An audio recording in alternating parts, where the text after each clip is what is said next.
The Seattle Sounders' brand new 2025 kit is here. Inspired by two traditional Southern Coast Salish weaving techniques, twilling and twinning.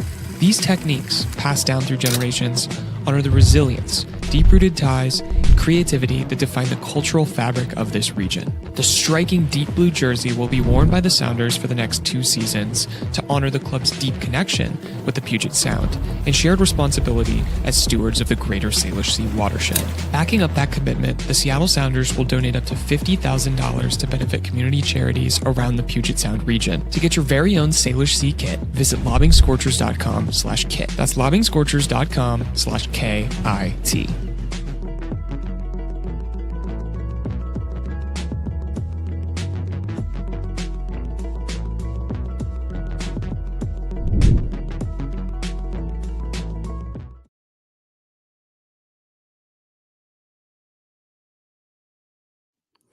Good evening, everybody. Welcome into another episode of Under the Lights. I got a great show for you all planned this evening. We got Jeff Rueter from The Athletic. He's going to join us in just a minute here to preview this weekend's matchup against Minnesota United. We're going to be talking about another Seattle Sounders win. We did the post-game live last night, but I'm going to give some more thoughts on that game versus San Diego FC. We might even do a little all-star ballot later. I was thinking about doing that. And I got a couple other topics lined up as well. So it's a jam-packed show. Got a lot to get to. But before we get into all of it, like the video, subscribe to the channel, rate 5 stars, write reviews, do all that stuff. Help us with the algorithm. All right, let's get into it. Let's just get right into it. Like I said, big show. Hey, Tom, we'll get to the Knicks segment at the end. We'll do a Knicks segment for you, but that means you have to stay up and watch all of it. Let's get right into it. We have got a very special guest this evening, once again, to preview Seattle's upcoming opposition, and we'll be talking about some national storylines from around Major League Soccer as well. Let's bring him to the stage. We have got Jeff Rueter, senior writer at The Athletic, covers Major League Soccer, covers the game globally as well. One of the best in the game. Very excited to have him on the show tonight. Jeff, thank you so much for taking the time to join us, talk some Minnesota United, talk some Seattle Sounders, Major League Soccer. How are you doing this evening? I'm good. This is great. It's weird. I don't get to do night podcasts anymore. Like everyone's always like, here are your hours. Here's our corporatized way to do it. And it's like, no, this is where the magic happens. Like, I'm so good to be back. Thanks for having me, man. Yeah, no, it's the upshot of being a West Coast show. We can stay up late, and it's like, we're the originators of MLS After Dark out here. Oh, yeah. Amen. Jeff, excited to talk about this game with you. It's a matchup between two teams that are pretty high up on the table right now, so I'm excited to watch it. But before we get into all that, I do like to give our guests a little chance to talk about their background and the work that they do. So why don't you just give us the abridged version of your path to The Athletic, and then what is your day-to-day role is there as a senior writer? I got the title right? You did. Yeah, you did. Yeah. I guess I appreciate that. No, I mean, I am a homegrown of the Minnesota United podcasting system. They got no solidarity payments. They never do. And so I started off, I was going to Loons games in 2015 with my brother, and we were talking at halftime, and some guy nudged me and was just like, hey, sounds like you know what you're talking about and you have a good rapport, whatever. Do either of you want to hop on and, come onto my podcast? I need a guest host until I can find a real one. My guy just quit. And the nature of fan podcasting. And so I hopped on for a few episodes. My brother didn't want to do it. Glad he didn't in hindsight. And so I started on being that regular host on the Two United Fans show. And then Wes Burdine and I launched the 55-1 podcast. About 2 years after that, I was writing independently for the 55-1, which was our local website, doing some, really good work at the time. And and then eventually started freelancing for The Guardian, ESPN. The Athletic launched in 2018. And then I've been on staff since 2019, got promoted to senior in 2024. And right now I cover MLS, NWSL, men's, women's national teams, international club. I was watching the Conference League final with working intention, like an absolute sicko yesterday. it's a bit of everything at this point, but it's a lot of game coverage and it's a lot of kind of like big picture. What does all of this mean? Try to do the 10,000 foot look on a lot of things. So it's been a weird, fun path to get there, and kind of a weird plateau right now to be at, where it's just like, yeah, and I just watched the conference league, and then like I'll go to a press conference with Emma Hayes 2 days later. But it's been a blast, man, and it's very, very grateful for what I get to do. That's I never knew that origin story. And that's one of those ones where it's like just a random moment of fate, it seems like. Do you ever think about like your entire path in life sounds like created by just like a random fortuitous moment at a soccer game? Some guy on his third strongbow in Blaine, Minnesota. Yeah, I think so. I do think about it. I think that website's launch was crucial, and I think I would have tried to like get involved with that, but I had a little bit of an inroad because I was, I think Wes and I did our first podcast. It was like an overlap. There was an older Minnesota show with Wes and then Bruce McGuire called the Denord Podcast, and we did like a crossover episode, like it's a 90s sitcom. And it was really cool to meet him at that time, and then got into the website with him and Brian Korstead. But just can't take it for granted, right? Like you said, like it was just, if I went to a different section that day, might have ended up in a different place. So I have no idea what else I would have done. I got a degree in playwriting, so this is much better than the alternatives I had. Playwriting. I was an English major, so hell yeah, you get it. I was going to be, but then I realized I could get out in 7 semesters instead of 8 if I did a theater arts program. So I did mostly English classes and called it playwriting, and they're like, whatever. Sure. All right, Jeff, let's get into Seattle Sounders versus Minnesota United. The way I like to start these off when we're doing our kind of scouting the opponent portion of these interviews is I like to give my perception of the team as an outsider. And then I have watched. So you'll tell me if it matches up with what is actually going on with the team day in, day out. You're not like on the Loons beat every day, but you're still very plugged in with the team. You know what's going on. Yeah, and it's actually really nice. Like nationally, I can't stress enough. Like if you're not in an MLS market, I don't know how I could do this job, because I go to Loons games, and I will often, if I'm not in the box, I'll stand at like the top of it so I can watch how the team use width. But then you have your like baseline, so it's easier to scout other teams when they come to the stadium. So I still go, but yeah, you're right. Like I haven't been a Loons beat writer for 4 years now. Yeah, wow, that's go crazy. That's where you cut your teeth. It is. Minnesota United. All right, my impression of Minnesota United is that they're having a very, very good year so far. That is not really, it's quietly. They're not really getting talked about that much. When you're talking about like the teams that are near the top of the table, their name doesn't come up with the other teams that are up there. It feels like as often, but they're clearly doing something right, because they're third in the West right now.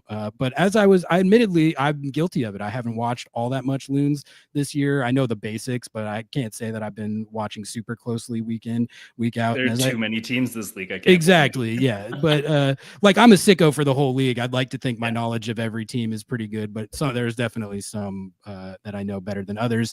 And despite how successful the Loons have been this year, they're, I would say, on the end of teams that I haven't followed as closely as I probably should be following them closer, because things are going pretty well in the Twin Cities. But what stuck out to me, Jeff, when I was doing a little bit of research, digging into Minnesota United, how did they get to third in the table? That's what I was trying to figure out. Sure.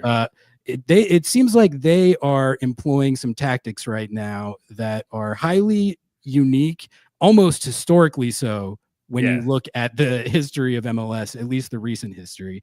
And what I mean by that is they apparently have a passionate hatred for possessing the ball. They don't want it. They don't want it. They want you to have it. If you want the ball, you take the ball. Minnesota nice, right? Yeah. You can have it for like 70% of the game most of the time. And we're just going to dice you up on the counter and be so hard to break down that it's possession without purpose. We'll let you knock the ball around all day. But so those tactics in themselves aren't that novel, but just the amount that they have leaned in to those tactics and that strategy is it's really unprecedented. I'll let the armchair analyst Matthew Doyle take it away. He laid it out in his column about our preview column for the games this weekend. I'm just going to read how he sized it up. He said, "Are you doing a Matt Doyle impression?" I'm really excited. We do a lot of Matt Doyle impressions on here. I'm not going to do his. I'm not going to do. Not yet. I'm just going to read what he wrote. Sure. He said consult any MLS database you can find, and this year's Loons will be bottom of the possession charts. Doesn't matter if you go back 5 years, 10 years, 15, or 30. Eric Ramsay's side will be propping up the entire table with just 38.3% of the ball. 38.3. It's mostly served them well as they're third in the West entering the weekend, but they've also got some limitations because of their allergy to knocking it around, which we'll touch on below. Jeff, I'm very curious as someone who has watched this team a lot more than I have. What do you think of these tactics, first of all? And what is the reason? Is there a reason, personnel or just Eric Ramsay's beliefs about the game? Why are they leaning so heavily into this anti-possession strategy? I think, it's twofold. And they're very chaotic neutral with their possession. Like Doyle said, it's 38.3% possession. It's also 38.3% field tilt. I have their stats up in front of me as well in Opta, which means, and field tilt is like comparing the attacking third touches between each team. So it's not even like they're just like, we're going to sit off the ball as long as we can, but like Red Bulls, like think about them. Like they try to win the field tilt and have like a very advantageous field tilt to try to keep the ball in that area, right? Like this isn't that.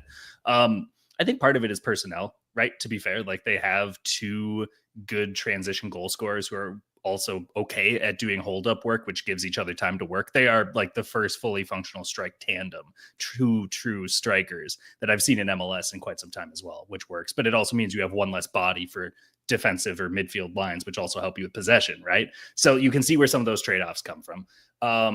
They're quick, Kelvin Yeboah and Tani Oluwaseyi, and they're good at scoring, and they are pretty selfless. Both of them are the type of personality where if their team won and they got an assist, they'd be happier than if their team drew and they got a brace. So that mentality generally plays well.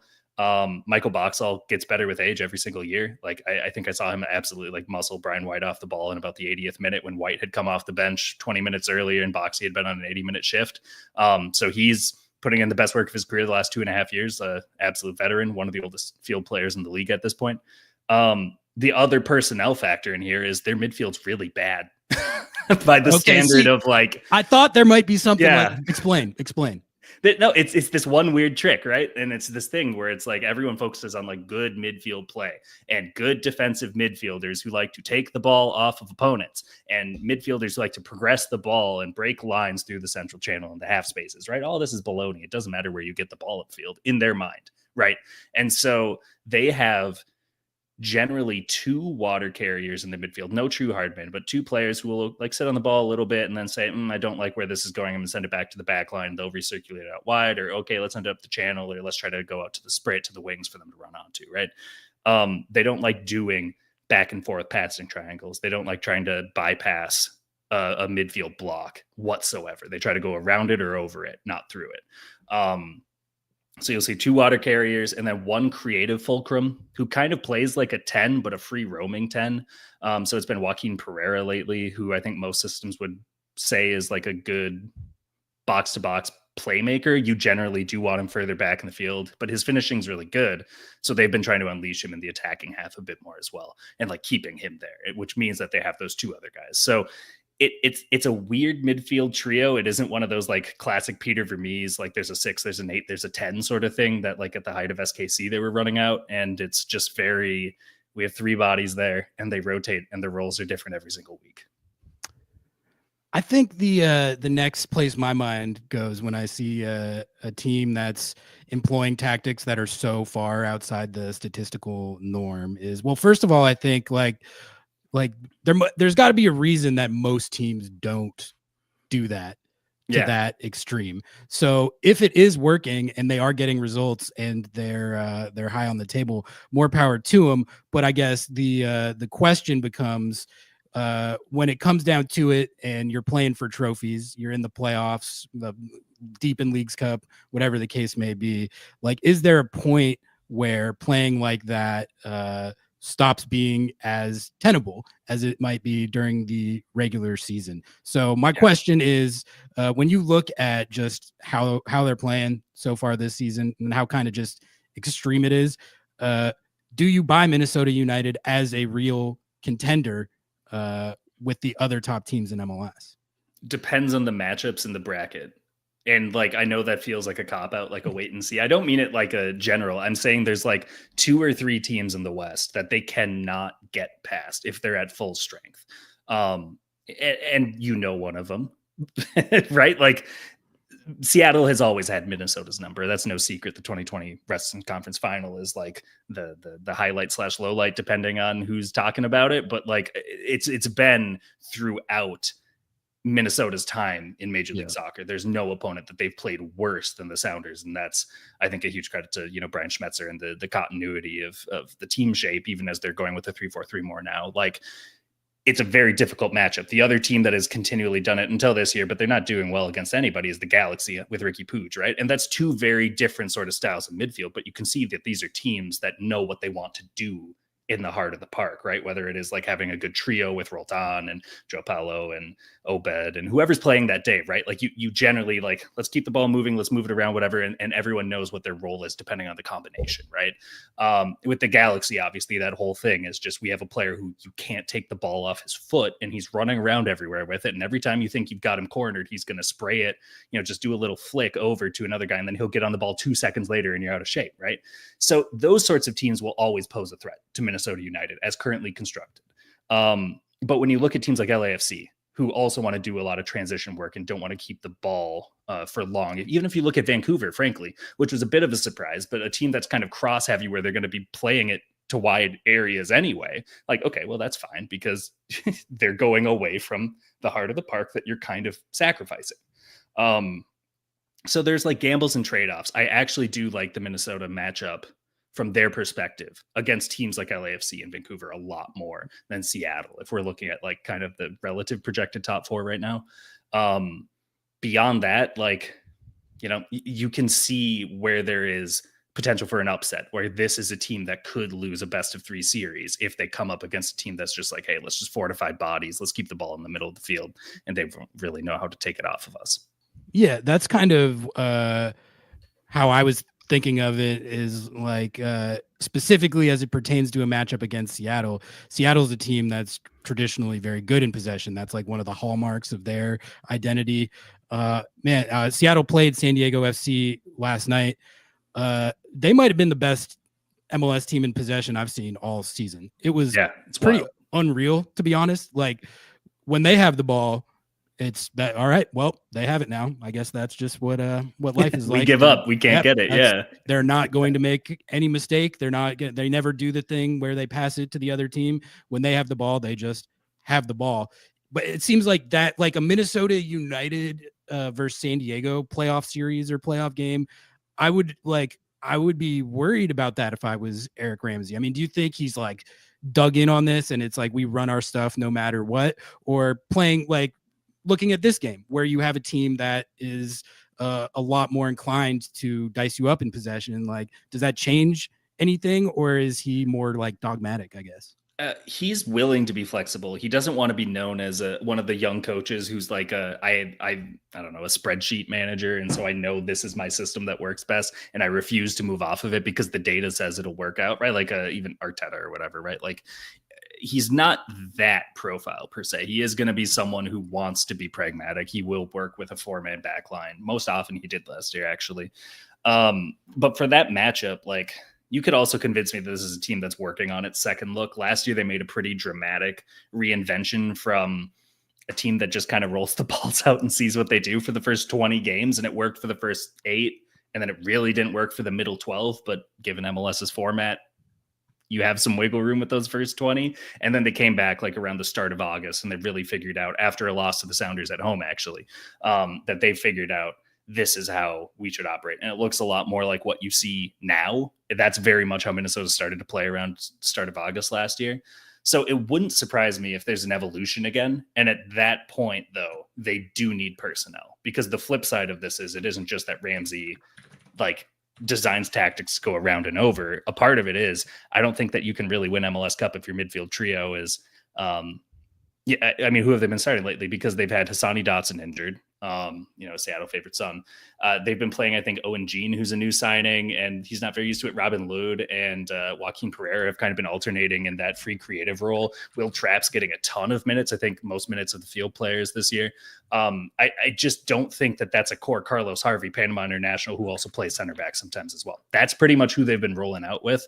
And it's just, it isn't a midfield that I think can contend with someone who is as confident on it as San Diego, like you're alluding to as an example. Like, I don't really think they have the personnel. So it's going to be a big summer for them. But it's one of the lower spending on transfer fees organizations in MLS since they joined in 2017. But like, if the incentive is this is a pretty good year to try to take on the entire West, and I think we can, make a good run to the conference final again or further, like, I think that they would recognize the opportunity. Tom, I just sent out the Blue Sky post.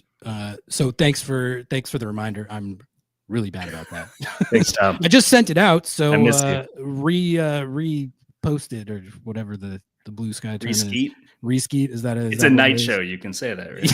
Yeah, I guess that's what we're going with. So yeah, I guess. All right. Eric Ramsay. I wanted to ask, we talked about his tactics, but I wanted to ask about your impressions of him in general, because I actually, when he was first hired, I read up on him a little bit, but then I actually got assigned that day to do to pick up the audio from the Zoom call so we could write our little Minnesota United's new coach article. Amazing. So I was like, all right, I'm curious, like, coming from Manchester United and he's my age, let's see what this guy is all about. And I'll be honest, I came out of that presser and I was like, I don't usually necessarily feel like this. I often like an opening press conference. Oh my God, I know. Like, a coach press conference is yeah, we're going to take it to opponents. We're going to get the fans out of their seats. We're going to give them a winning team. Like, exactly. It's usually all lip service, like that. And you can't really tell much about the actual coach or the guy. But I came out of that Eric Ramsay intro presser and I was like, that guy seems real sharp. Like, I think they might have done real good here with this hire. Like, he was 31 or whatever, 32 when they hired him. Mm-hmm. And it seems like he's just this really genuinely well thought of up and coming coach. Not just like he's got a global rep a little bit. He literally was coaching for Man U before he came to MLS with and Chelsea Minnesota. Before that. Yeah. And then so after he took over, the results weren't necessarily super amazing, but it's his first year taking over the team. He's working with infrastructure and a roster that somebody else put together. Didn't really have a chance to put his own stamp on it. This year, it feels like it's more like his team.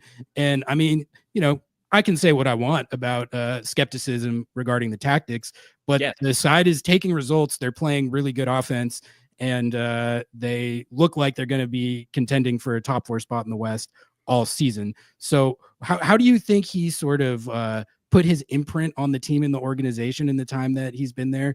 And just what is it about his style or just how he does it that's made him successful so far? Yeah, I think that it was interesting speaking with him about, like, why did you come to MLS? Why didn't you go to the championship? Like so many English managers do, right? You just start with Millwall or Derby or Swansea, one of those three, always one of those three. And then either they avoid relegation and your career may continue, or they get relegated and they'll never coach in England ever again. And you'll never coach anywhere, frankly. Like, it's incredibly harsh. And he'd seen that happen with one of his peers, who I've signed in Football Manager as my assistant coach on multiple occasions. And he got the Millwall job, I want to say, and he got relegated, and he hasn't coached since. And so he was like, maybe I should go somewhere else, build my stock before I take on England, take on the richest football system in the world. Okay, no problem. So he was genuinely interested in the opportunity in Minnesota, but also interested in it as like I have a lot of work to do. And so, like, it's not like this is the safe landing place to like try it, but also like this is a league that's going to have world-class facilities where I can learn what I want to do at the highest level. So he's an ambitious dude. He's also very personable. Players, as you've alluded to, he's around our age, right? He's in his young 30s. So a lot of players would say like, okay, it's, he could be one of the boys, whatever. And so how are you going to have authority in a locker room, right? And he always kind of stops short of that. He likes rapport, but he is still going to stop short of like going out for, a happy hour or whatever after the season ends and all that sort of stuff. Like, he's going to be very, very much leaving some of that to his assistants, but also really trusting his captains like Boxall and Trapp, and really like they're kind of the liaisons, and Robin Lode, they'll have their meetings, kind of like how Berhalter was doing with the men's national team for a while with that like leadership core, where it's like I have my kind of surrogates where I understand what's going on in the locker room without having to like hang out and kick my feet back, right? And tactically, like I think he's still learning what really moves him. But one thing that he told me last fall when I sat down with him during the like 5-month break between the first and second round of the playoffs, I asked him just like, that whole like system soccer, like, are you someone who like really eventually wants to get to the point where in 25 you're installing like a really strict thing? And he was like, honestly, I don't think fans come for that. Like, I don't think fans come to watch the Jets game. Like, they want to see someone take a wild shot. And it was like right when like Prime Barclays was like becoming a big meme. And he was just like, yeah, it's like fans want that sort of stuff. And I want my players to know, like, I know that you grew up wanting to do that. So do it if you can do it, but don't lose us games doing it. And so it's like finding that sort of happy medium of all of it. So like he's someone that's really endeared himself to a lot of players in an organic way and not in the sort of like, how do you do fellow kids sort of way, which I think will always play a lot better. How long do you think he is for Minnesota? Because when I look at it, like if he keeps on this trajectory, I'm having trouble honestly seeing any way like some really big club doesn't swoop him up. Yeah, but at the same point, we said the same thing about Wilfried Nancy after 2023, right? And he's still in Columbus. And part of that, again, is like what the coach wants. And I think Nancy sees a lot of value in staying at Columbus for a while until he feels like his project, however he'll define that himself, right, is done. I think with Ramsay, he recognized opportunities. He was linked to the Southampton job, didn't want it. I wouldn't. It's fine. Like, I think I'd rather coach MLS than a recently relegated team, but that's just me. But I do kind of have a difficult time. Let's see if they won a major trophy this year. So they're in the quarterfinal of the Open Cup. I don't think they'll get the Shield at this point, and they have MLS Cup to play for, possibly still to play for. It's still to play for the LA Galaxy as well. So if they won one or two of those, it might be a lot quicker that he'd feel like he could go. But I think that he wants to give it 2 full years, maybe 3. I didn't get the sense that he was just like, like just kind of taking mercenary odd jobs. Yeah. Total mercenary about it. Thank you. Yeah. I almost said merchant, and that was just like categorically wrong. So I use that term a lot too. Yeah. It doesn't seem that way about it. I'll say that. All right. Well, I'll be interested to see how long he is in the league. Cause when you got a like 32-year-old former Man U assistant, who's like if he wins a trophy, like you said, I think his stock is going to be real high as it should. And Ten Hag got a job now too, right? Like, don't forget, like that might actually matter, because I think usually the head coach someone was an assistant under, they're kind of like assessed as like do we see success there? And if Leverkusen's willing to give Eric Ten Hag the job, like I think it's easier for like, I don't know, Portsmouth in 2 years if they're pushing or Wrexham because he's Welsh, like to look and say like, hey, there might be opportunity here. Joined by Jeff Rueter, senior writer at The Athletic. If you guys have any questions for Jeff, drop them in chat, and if they're not stupid, I'll relay them to him. We haven't had any chat questions yet. So as I say, you can ask a stupid one. You can ask stupid questions. Ask whatever. Until we get other questions, the stupid ones. We got a national writer here who would be happy to answer your questions. What was my next one? This Julian Gressel trade. What do you think of it? Because the whole whatever was going on with him at Inter Miami, I wasn't really sure what was going on. I was like, is he playing pro soccer this year? Is he a podcaster? Unclear. Still feel like he it's not like the last time he played he looked washed. He's not that old. And at the peak of his powers, and frankly, I've seen nothing to suggest otherwise. This is one of the best. He has some of the best wide service that I've ever seen in MLS, to be honest. Absolutely. Yeah, I agree. And it's just, it adds such like a unique dynamic to any team that he's on. Just because he's a specialist. He's such a specialist, and he is so good at that one thing. He was incredible at it for Atlanta United. He helped the Crew win MLS Cup. He did it when he was on the Whitecaps as well. And really, it's a guy that for years I've been like, man, I would love Seattle to get that guy just because he's so good. He's so good. And he's always seemed like a great tactical fit as well. But now he's on Minnesota United. He scored a goal. Was that his first game, second game? Second game, yeah. Scored a goal in his second game. How has he looked so far? And just what do you think of what this trade? Do you see it as a big ceiling booster? Maybe does it not move the needle as much? How do you size it up? I think, look, it doesn't fix the midfield issues, right? And that's not every move has to address your biggest need, right? You don't always have to draft for need at the top of the board. And I think that ultimately they wanted more flexibility with what they could do at right wing back and a little bit more help with like that playmaking, especially outside of midfield. Because again, scary midfields can't have that. That's their whole thing this year. It's been their whole thing since Ozzie Alonso left, honestly, which is just hilarious when you compare it to what's happened in Seattle since Ozzie left, but I digress. The Gressel thing helps a lot because Longwane hasn't been a natural fit at right wing back. Bongi Longwane is a South African international. He's a converted center forward, played some right wing as well. So he's fully right back now. Yeah, and he's been playing as like it categorically lines up as a back five. Like it's one of those where it's like, okay, is this Antonio Conte 3-4-3, right? Or no, this is like a true, like he is a right back. Right, who runs up the wing and provides all of the width. And he looks bored. There was a time, what team were they playing against? And he was dribbling out to end a game, whatever, and he was far from the corner. And so he just started doing dribbling tricks like right at midfield, and then he got kicked, which good. But like that's the sort of thing. It's not a natural fit for him. He could be better as kind of an auxiliary striker, or if, again, in a new shape, you see something of like a 3-man front line, he'd be a good kind of off ball runner who could also finish in his own right. I think he's the second leading scorer in their MLS history already, which happened really quickly.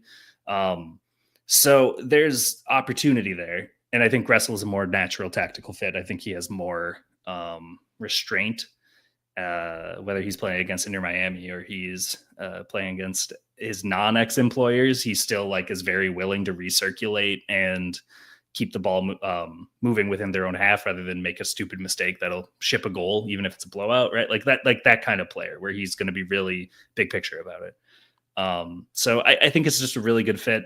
One of those players you don't expect to see available, and only a few clubs, like granted, like Miami had to eat a lot of his salary, right? And there was the waiver process with all of that as well with the buyout. But I think that there was a very thin number of clubs that could still afford a senior roster slot as well as the salary necessary to bring in Gressel. So that really limits your pool of suitors. And, he's a guy who likes to win. And I guess Minnesota looked like one of the best opportunities to him. Yeah. When I saw that trade, I was like, that's a good, that's a good fit. That's a good fit for the Loons. All right. We got a few in chat here. Here we go. So let's knock these out. We got one from PK.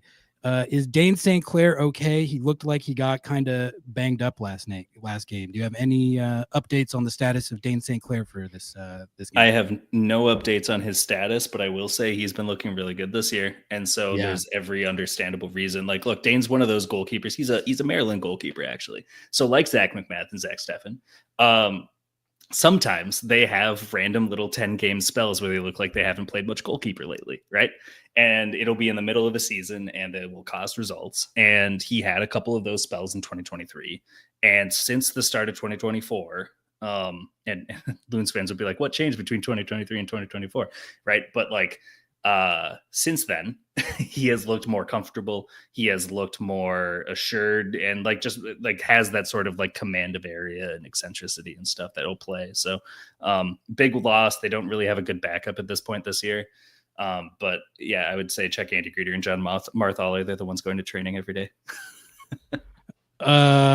This one's from North Sound. Jeff, any Aussie stories? You tell yours and then I can tell mine. I have a famously good Aussie story. I was gonna say you'll have a better one, I promise. Because I think by the time, like, it was one of those things where it's his heart it was no joke, the whole Cortisone thing. Like his heart was Seattle, right? And so it was a very different sort of like post hype. But I will say the way that the locker room talked about him, like the first interactions with him, it was like him and Ike Opara came in within a week, right? Which is just like an insane influx of like late 2010 MLS best 11 threat every single year, defensive stout to bring in a year. And the work of like Ozzie and Ike, like more than anything else, probably transformed Minnesota United as a club, like Yeah. all together, having that professionalism. He was one of the first guys to work with the academy kids, and like Minnesota's never had a good academy. They've punted on their academy twice already since going to MLS. So they're on their third try of an academy in the last 8 years. Not a good rate. But Ozzie was like there working with the young kids, liked the family friendly atmosphere of Minnesota as being a smaller market and all that sort of stuff. So nothing really audacious. He's got the first goal in Allianz Field history. So like that's the thing that that's the thing that he'll always be beloved for by Minnesota fans. And yeah, to date, he's still the only actual defensive midfielder the club has employed since coming to MLS, which is also a weird thing for him to hold on to. Yeah, I think honestly, if I were naming my all-time favorite Sounders, if he's not one, he's like in the top 2 to 3. There's other candidates. Who's your top 4? Oh man, we actually did like an entire episode. Like we actually did. We literally have done content on this on Mount Rushmore, but it's got to change, right? Like I mean, I don't know. Like we did all field players for it, but on my personal one, Ozzie's on it. Ladero can't not be on it, and then beyond that, there's just so much. There's so many guys that have cases for it. I'm sure I admit, like naming just those 2 guys, there are like 10 other guys that people are going to say I should have named, no question. Yeah, but but my Ozzie story, I'll keep it. I usually go into the details on this story, but he one time screenshotted one of my articles and posted it on his Instagram because there was something in there about his injury history, and at that time he really wanted a new contract and really didn't want any narrative out there that he was injury prone. And so he screenshotted it and wrote this caption that was like, I've been taking injections in my knee every day to be able to play and lay my heart on the city. It's not a good thing to admit, by the way. I mean, exactly. But my name was in it. And, of course, in that situation, when you have like an athlete calling out the writer, no one's going to take the writer's side. It's all no one ever. The evil media is out to get you, Ozzie. Yes. But anyway, that wasn't like a super fun day on the internet. No. But it has a happy ending because I got a call from PR and they said, hey, he didn't realize that was your article. Like when you come out to training today, we'll set you up with them and you guys can squash this or whatever. I was like, okay, I don't really want to do that, but because Ozzie's where was Sounders PR when Drake and Kendrick dropped the first track?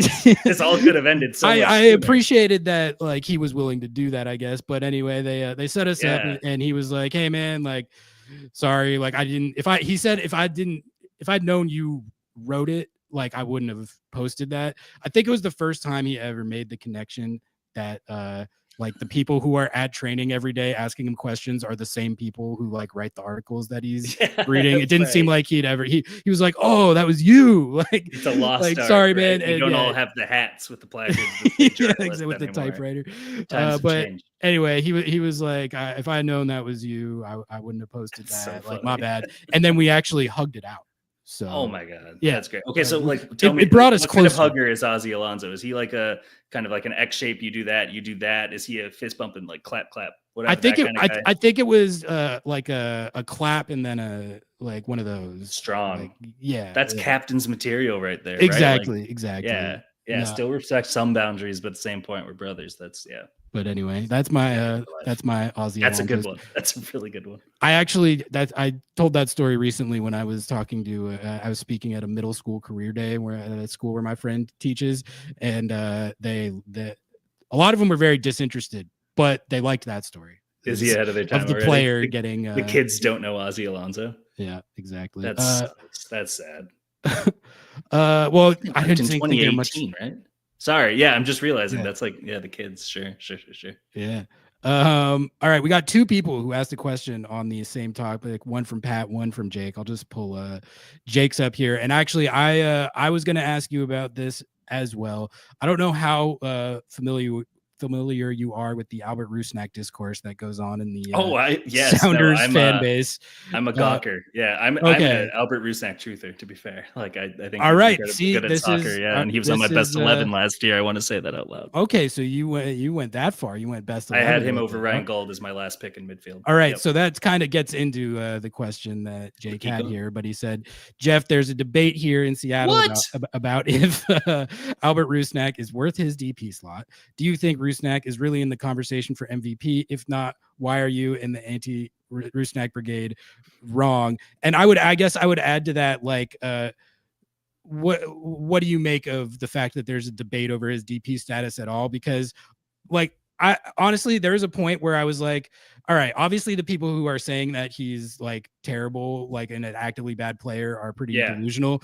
But I suppose there is a debate to be had as to whether this guy's worth bringing back as a DP, or if you should TAM or walk it, offer him TAM. And if he doesn't, because is he that good? Like, is he like, should you be paying him like a Lucho Acosta or something like that? That's like more of a debate. I still think, especially with how this season has started and how he's still producing, I think even that has become not a debate, but that's just my opinion. What are your takes on the I am my distracted look, like it's not that I'm like nervous and can't make eye contact about talking about Albert Rusnak. It is I am loading my Opta data console to do some fun with numbers just to back my case, because that's a ridiculous clamoring. If you look at attacking midfielders since the start of 2024, only 3 have more non-penalty goals and assists in Major League Soccer competition. So that includes the playoffs. Evander, Lucho Acosta. Hey, that's fun that those guys are linked together. And Diego Luna, who is the second coming of Christ. So like that is generally good company to be in for Major League Soccer. If you're looking at the players, I actually pulled this because I'm doing our team guide because I have to write about the Club World Cup, which is too bad. But I am, and I'm going to the Sounders game against Botafogo, which is going to be a blast. Jeff's coming to Seattle. I am coming to Seattle. It's going to be awesome. I can't wait. And I wrote 41.7% of the goals that he has scored since the start of last year won games. Yep. Which is one of those things that's like, okay, well, it's just timing is everything, right? But like, if you look at it, that is a rate where very few players who score multiple game-winning goals will actually hit that rate. That's like Lucho Acosta level. That's just above Jordan Morris if you're looking against forwards and wingers, or like mid. Yeah. So like, that's a really good sign that someone's worth a DP slot, because I would argue that the most important job of a designated player is to greatly improve your team's chances of winning soccer games. Yes. More than anything else. Like, I don't care where you do it. I kind of care. I wouldn't use a TP slot on a fullback ever, but like probably not a goalkeeper either. But like, I think that when you're using them in the right area on the right player, your chances as a team, your ceiling will fluctuate because it depends on the rest of the team around you, but your floor is going to get higher. You're going to have fewer opportunities to lose games because you just didn't have that game breaker like Ricky Puig or Thiago Almada. Right. Just like guys who aren't here anymore, I guess. Like, you don't have that guy. You can't win as close of games. And I think Albert Rusnak is that guy. I think that he's been that guy with RSL. So he has a track record. I think that if you wanted to play devil's advocate a little bit, you would point out that he's 30, right? He's hit 30. So how long are you extending him? But my argument for that is like, it's not like his game is super reliant on speed or athleticism. He's a more cerebral player. So that's why I didn't mind them bringing him back when he was 30, because it's not a player that's like, oh, if he's not like max level explosive, his level is going to drop that much. Like he has game that will age well, I think. Absolutely. He does. And you've seen it in Seattle, right? Like, it's just, if you have the right playmaker who knows how to like turn athleticism into guile, right? Because that makes it a little bit easier if you're like bag of tricks and like knowing the game enough to predict tendencies of opponents and exploit them before they happen. Like, that stuff you can't really do in your 20s, not as well, unless you're like a prodigy. So I still think there's a DP contract in there for him. I will say I do understand the like hand wringing about like the last off season. I liked a lot of the moves Seattle made. I thought Craig Weibel had a hell of a window. I really liked the Ferreira pickup. I have a series that I do on The Athletic called Moves I Like, which is exactly as it sounds. And I don't try to sensationalize it. And it's just like, I like this. And I got Danny Musovsky right in 2024. Feels really good right now. And Jesus Ferreira finally came good against San Diego. Is kind of needing that one. But I like the fit overall because I think that this evolution of the Sounders kind of needed to get, I think that versatility of different looks is going to be a massive help because it's just a little bit harder to do what Atlanta did to Miami last fall and just say, okay, well, I know exactly how you're going to play and I know exactly how I'm going to stifle it. RSL did it a few years ago. That was scary, right? So like, you've got to find a little bit more. Don't change too much, but make sure that you have a shape that can kind of unsettle opponents based on the matchup. And so I thought Ferrer really helped with that. Another guy where it's like between him, De La Vega, Rothrock, Paul Arriola, we thought was going to play a little bit more of a role this year, unfortunately. But like when you have all those guys plus Jordan Morris and Rusnak, it's like, okay, there's so much you can do with that front four. There's so much you can do with a three and then like one of your midfielders. Like it's just worth having that flexibility because of the Gold Cup this year and injuries that always happen and potential for transfers elsewhere. So I liked the moves a lot. I think you need that versatility. And so I can understand where if someone says, I like the versatility too, but are we sure Rusnak is like, I don't think he's ever made the top 3, top 5 of MVP voting. So if you're gonna say that's a prereq, like fine. But I mean, I would rather have a guy who's proven it for most of a decade already and is still only like 30 years old than gamble on a guy who's never lived outside of Europe before and hope that he hits the ground running. Yeah, so I was thinking about this topic today, and I was going to talk about it later, but we're on it right now. So I'm curious your thoughts on this, which is that I think the main reason that moves like Albert Rusnak joining the Sounders in the first place, or them going out and getting Jesus Ferreira, they weren't necessarily received that well by not like the majority, but a fair amount of the fan base. Enough felt right? They felt like they were underwhelming, and I'm pretty sure that the primary reason for that is because they were coming from another MLS team. And I don't think there's that much more to it than that. Albert Rusnak had played for Real Salt Lake for a few years, so he was established in MLS when the Sounders went out and acquired him. And the anti-Rusnak people, they really don't like it when I point this out. But literally, like I always said, just pretend the RSL tenure never happened. Literally just pretend that he didn't play for RSL and they signed him from the Eredivisie where he was playing before he went to MLS. And then if you just put that out of your mind, then you'll look at the production and be like, if this guy didn't come from another MLS team, we would be talking about what a hit this signing was. That is framing. Absolutely true. They know it's true too. And that's why they don't like it when I bring that up. But I think the same thing, I was thinking about how, as it applies to Ferreira, there's been a lot of discourse the last few weeks because Ferreira took a really long time to score his first goal for the Sounders. And there are people saying that the signing was looking like a total bust. But I'm looking at it and I'm seeing a guy that he hadn't scored a goal yet, but he had done some genuinely good work for this team as a playmaker this year. He has 5 assists in league play. 2 of those are primary, but still 5 assists in league play, 7 across all comps because he had a couple in CCC as well. So the playmaking production has been fully there.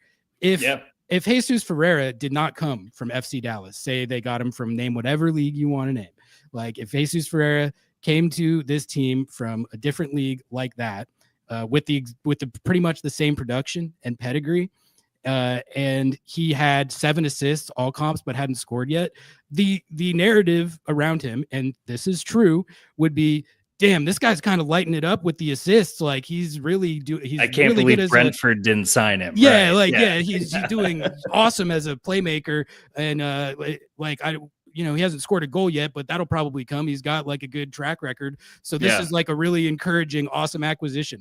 That is how it would be talked about 100%. If these guys didn't come from other MLS teams. So optically, that's what happens when you acquire guys like that. However, this is what I was thinking about.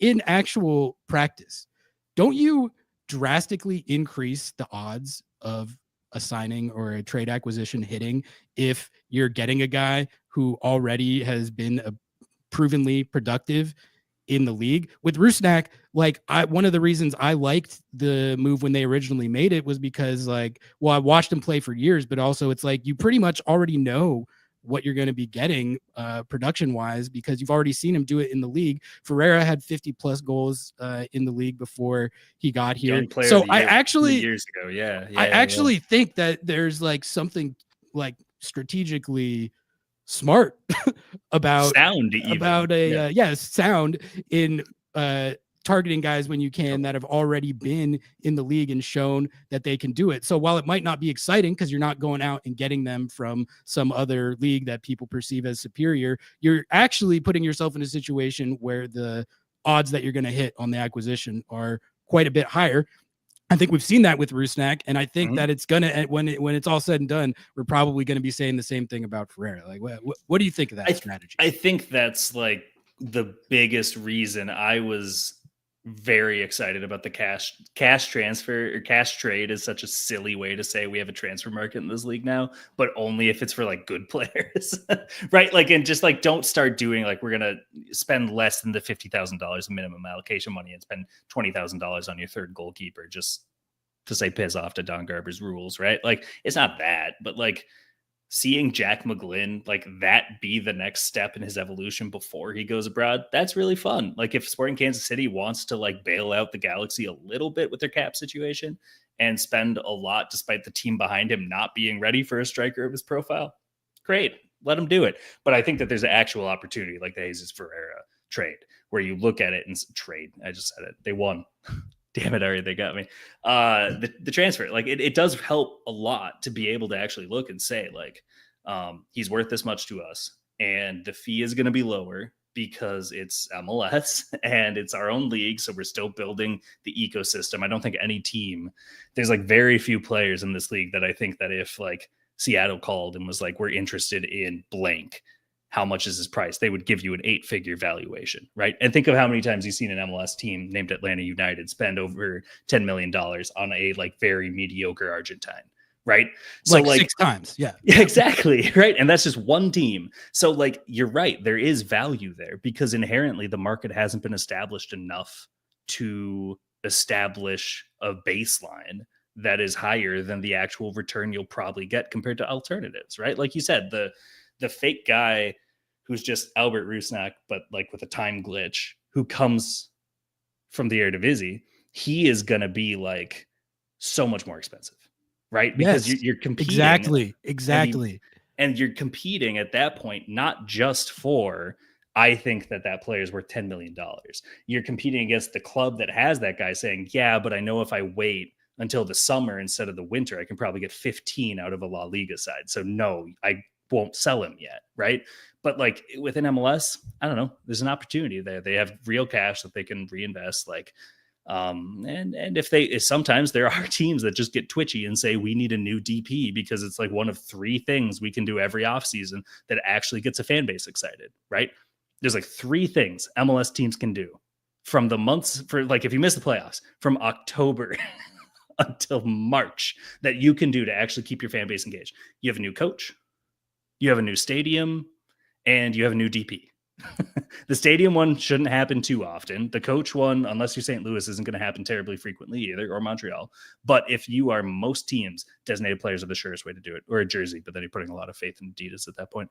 I just think it's a no-brainer. Like if you see a player who doesn't quite work in a different system or is available that you wouldn't expect, why wouldn't you want to kick the tires on that? Like it makes no sense to me why that would be underwhelming unless you're expecting the second coming of Obafemi Martins, right? Like, but at the same point, who's that guy? And is he going to be better value or a better fit than someone who already knows how to take? I will say like the one other thing with Ferreira, I'm not surprised it took this long because it wasn't just that he got a move with an MLS and he wanted to go to Europe and was so close to going to Shakhtar or what was it? Sporting. It was Moscow. Moscow. Yeah. Yeah. Last year that he almost went there. It's not that. It's also his first time living away from home. Yeah. Dude, yeah, of course it's going to take a minute for any homegrown to like adjust and acclimate. Like of any caliber. It makes total sense. And I think he's got the right people around him. It looks like he's finally, on his way to bagging the goals or whatever. Yeah, the timing of him getting his first goal was absolutely phenomenal for me individually, because we started a miniature firestorm of discourse with a clip that I had talking about how I thought everyone who was calling him a bust was like being way, way melodramatic about the whole situation. Yeah. And on the live shows, I'm just ripping. I was ripping for like 12 minutes. So yeah, like I it's just 12 minutes of me being like, he has some assists, guys. He has some assists. He's got a lot of goals. It's gonna be fine. Like I was doing doing that whole thing. And then the next game he scored. God, he heard you. He listened to that in his locker room. Just threw on the headphones in just 12 minutes. Just I think I can take credit for it for that would actually believing. But like it's like it's one of those things where it's actually not hard to predict. Like when you like literally all I was doing was just going off track record. So like it's just funny to me that we've seen situations like that happen like so many times and people just kind of still don't learn. We got Wes in the chat. Wes, welcome in. I think first time Lobbing Scorchers chatter. Wes, he says just logged on. Jeff, have we already hit Heath to St. Louis? What is he talking about? Did that happen or is that just an idea? It's an idea that people are talking about. What do you think? There are many people who are talking about Adrian Heath to St. Louis City. Look, I kind of like it. I kind of like it. Yeah. Tell me why. Let's start with that. Yeah. I'll give you some context. Basically, the idea is St. Louis just fired their coach and they need a coach. And there's a guy who has maybe helped a team outperform in the past compared to ownership investment. And he would like to coach again.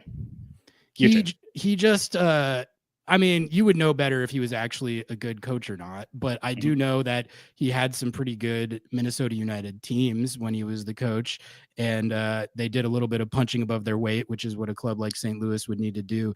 And he struck me as like his strength as a coach seemed like kind of culture building, like sort of setting a foundation, setting a standard. And like he kind of built the Loons up from one of the worst expansion launches ever into like a legitimate team, which I always thought that was like probably not the easiest thing to do. And even if like his like in-game decisions and substitutions and tactics, sometimes I was like, I'm not fully sure he knows what he's doing in terms of the like the other stuff that you need a coach to be good at. It seems like a club like St. Louis could actually benefit from a coach of that profile. That's what I was thinking. But what are your takes on whether he's actually a good coach or not? Because I honestly don't know.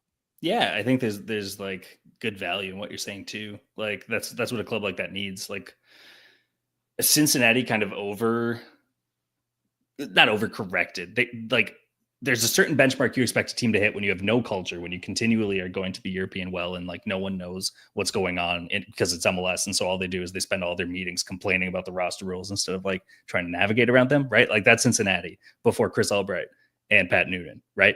And obviously they got a genuine like franchise changing coach who can be there for over half a decade. But I think that most teams would settle for a guy who will stabilize, get you some wins you wouldn't have won before, and maybe in the second year get you into the playoffs. And then once it looks like the message has kind of stopped, then you move on to your sexier hire that you had kind of in the back of your mind all along. At this stage of his career, that's probably more likely just because I think eventually Adrian would also like to be a sporting director, like just full time with that. I don't think he got double duty. It was like one of 4 guys or 3 guys. It was like him, Vermees, and Bruce Arena at one point, and Bob Bradley, I think, were the only 4 who had like both the sporting director responsibility and head coaching. I would say if you make him focus on one or the other, he'll do better. And I know players liked him a lot. Like there are a lot of veterans who like Michael Boxall and Robin Lode who will say like our careers are much, much better because of him.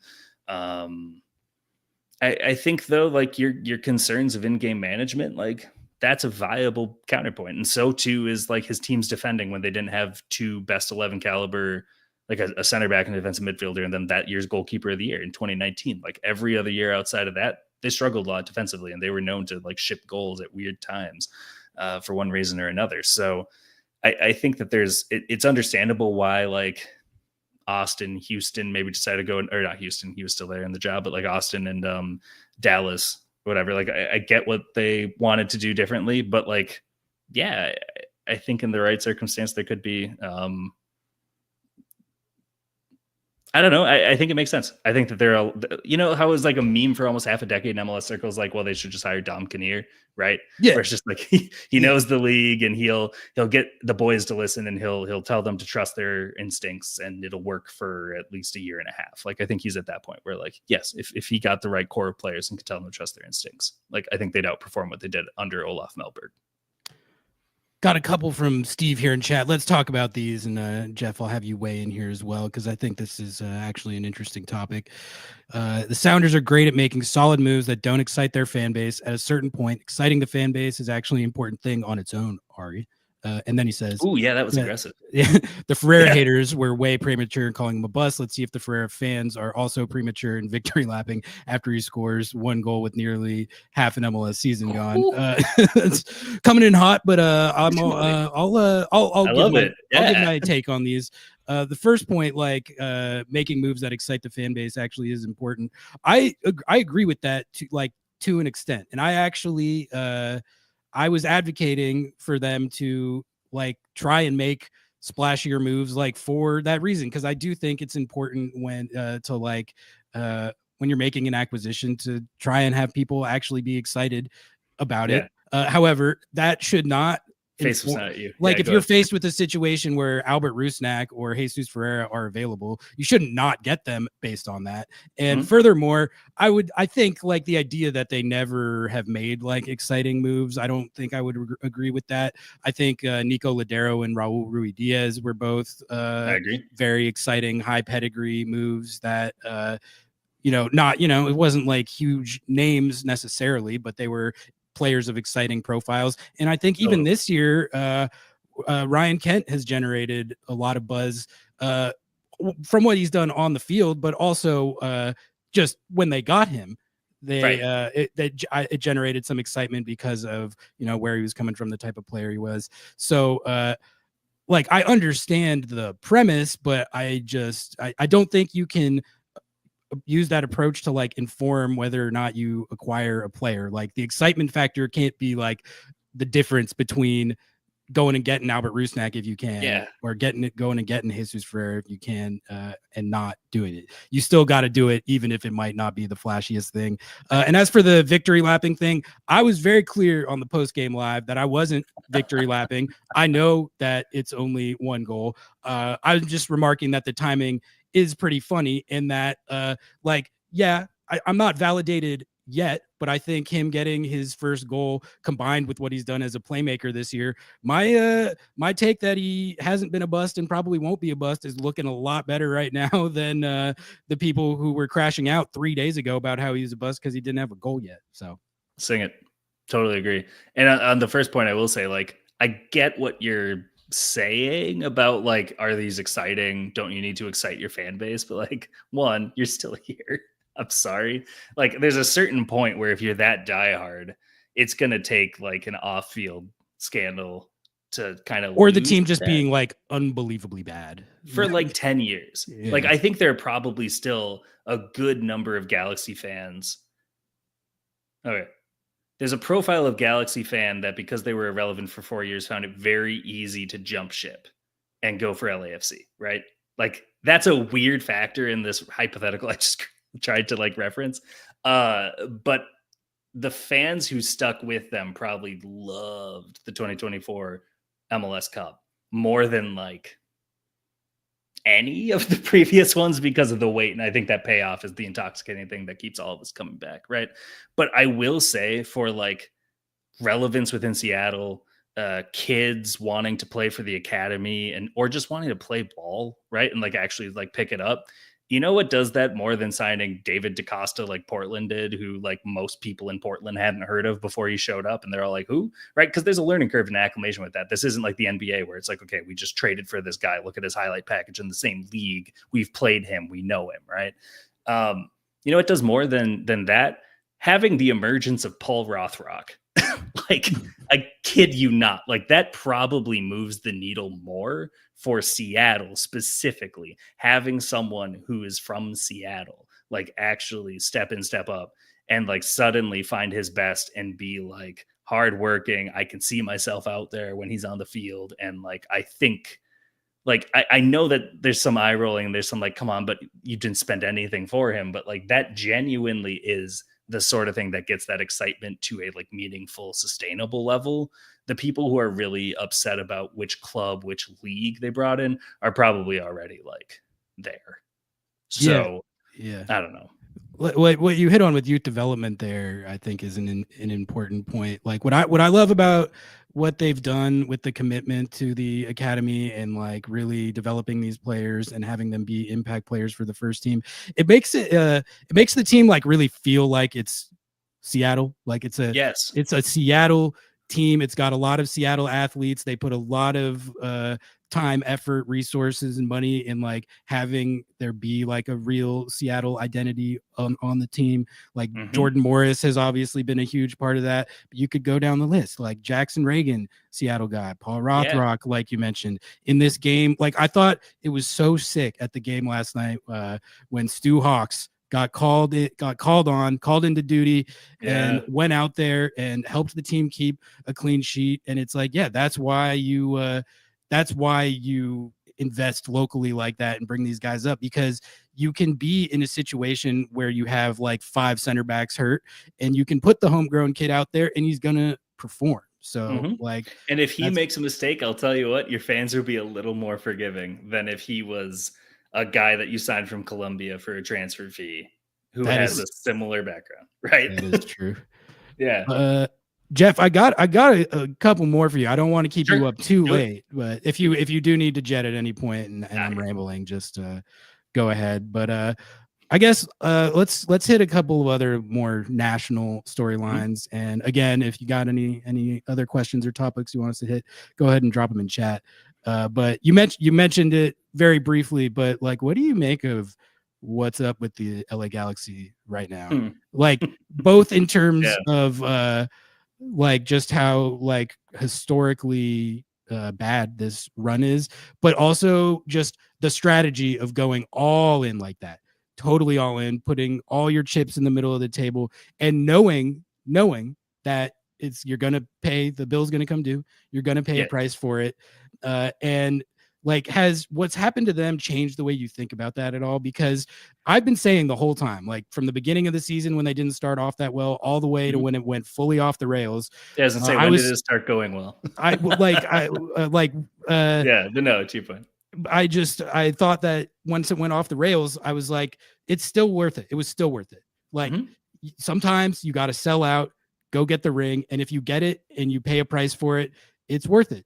Shiny trophy, still shiny, you know. I gotta say, they are like pushing the limits of what I think that trade-off was actually worth it, just because of how much it's gone off the rails.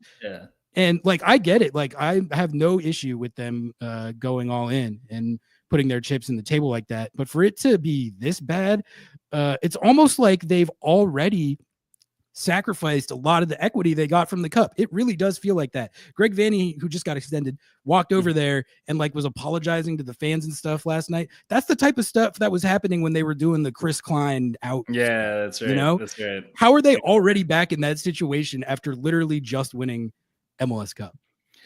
I'm surprised they're in that position, not for the reason. I'm surprised that there's this much disdain for it. This is actually one of the most fascinating things for me that's made me like, shit, am I a contrarian? Like, I don't understand all the fervor and upsettedness about this shit. Like, it's funny, man. Like, if the league's commitment to parity is as good as they try to make it, you will only win MLS Cup once every 30 years. It doesn't work like that. I know. I'm really sorry, CF Montreal. It doesn't work like that. But if it did, it would still be too long between MLS Cups. So you should probably celebrate them when you get them, is my point. I think it made a ton of sense for them to go all in. I think it was reckless in the sense of their inability to keep guys 5 through 14 on their roster, which is too many guys to have to like make compromises on for your next season, right? Like I think that's the part that's reckless. But yeah, if I had a chance to win MLS Cup with a Ricky Pooch guy at the heart of it, I'd do it every time. Because that's the sort of stuff that like fans are gonna love. Fans love possession. This is my big thing with like watching Minnesota is like no team in MLS history has been more allergic to possession, right? And how do you get fans excited? You have to win. If you don't win, you better be entertaining. If you're not entertaining, why are they still here? Right? There's just like that's the symbiotic relationship sort of with teams and their fan bases. And I think that when you get to the Galaxy, you did it. And I think you did it in a way that was so reliant on one player that once he tore his ACL, this year was always fucked. Like, but this fucked. No, not this fucked. 12 and 4. Yeah, and that's what goes back to the 5 through 14 issue, right, with their squad management. And that's where I think the more interesting discussion lies, and that's not the discussion I've been seeing. But like, yeah, they were never going to finish higher than 4th without Ricky Pooch. And even then 4th would have been like, how did you do that? Because that entire team operates around him to such an extent that every player in their midfield is playing out of position right now because Ricky Pooch isn't there and there are squad limits. So they need to make sure they keep the spot available for him. And therefore, whatever, your whole midfield calibration, there's no second Ricky Pooch that you can just install and the whole thing operates similarly. Attackers, Paintsel and Peck look a lot worse without him. I'm not surprised. They're both better off the ball. They're having to do more on the ball. That's just going to happen. Everyone is worse with more of the ball, given the amount of shares that he has. You can't discount how unique, not just how uniquely important he is, but how unique of a player he is and how difficult that's going to be to like make the whole thing work when you've already kind of made half of your commitments for the next season before his knee goes.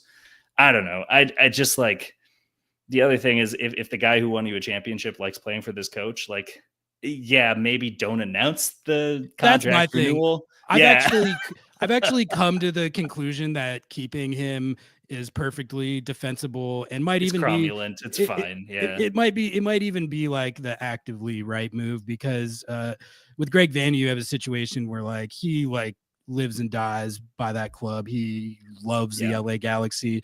It's a little similar to Schmetzer in a way in that like I don't think anyone on the planet Earth that cares more about the success of the LA Galaxy than Greg Vanney.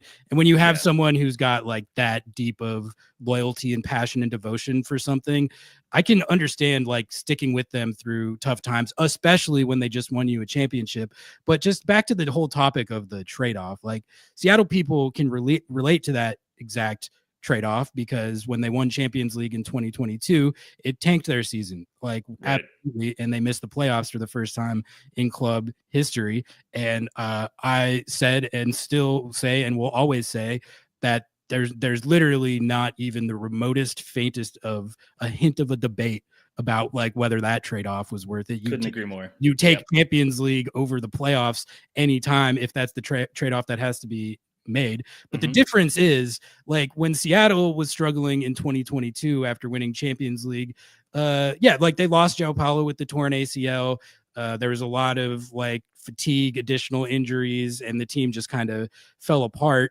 And it was bad, but it wasn't like that bad. They ended up at like 1.2 to 1.3 points per game, which is bad, but it's like whatever. It's not like the worst. You were contending until at least the second. Yeah, like it's not the worst MLS season I've ever seen. This Galaxy team they haven't won a game, Jeff. They literally haven't won a game. And that's not good. 16 games through the season. Like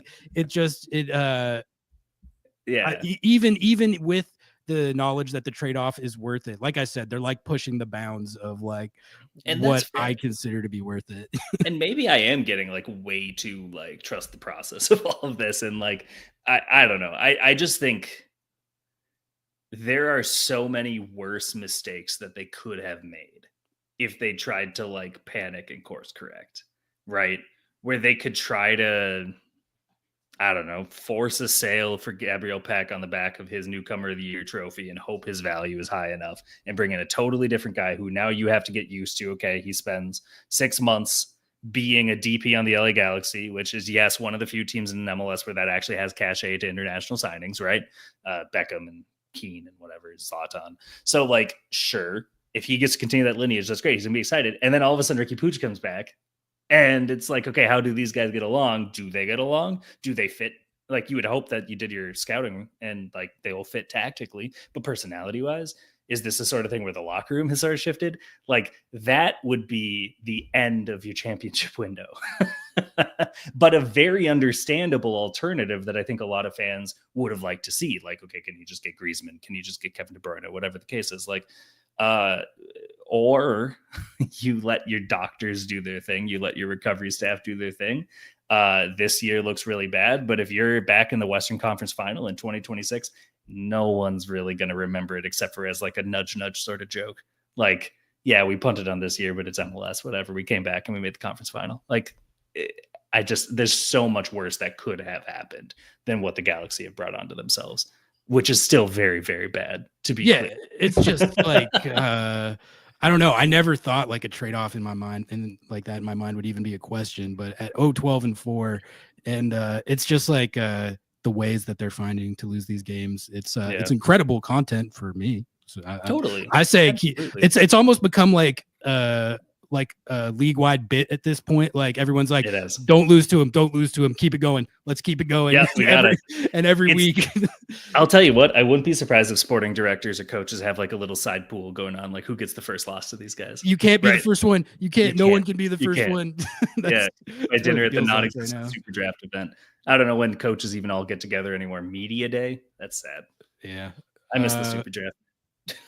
Jeff, a couple more for you here, and then I'll let you go. I mean, we're gonna be pulling up on like an hour 20 here soon, so can't stay up all night. But yeah, thank you for spending this much time with us and our audience. Awesome. Really appreciate it. Yeah, it's been a lot of fun. We'll get you back on again soon, please. And you're gonna be in Seattle for Club World Cup. I will be in Seattle. We'll hang out. It's gonna be great. Let's do it. Okay, all right. I have one that I have to ask back to Minnesota United, which I would be remiss if I didn't ask this one, which is on the Minnesota United beat, you had the opportunity to cover who I consider one of, if not the most mysterious players in MLS history. Mm-hmm. And his name is Emanuel Reynoso. Ooh, not the guy I thought you meant. Okay. This guy has, I think, one of the more like fascinating MLS legacies of any player that I can think of. He rolled up in what year was it? 2018 or 19 or something? It was 2020. So that also has the mystique, right? Like he started playing in empty stadiums and all this sort of thing. Yeah. Besides Texas.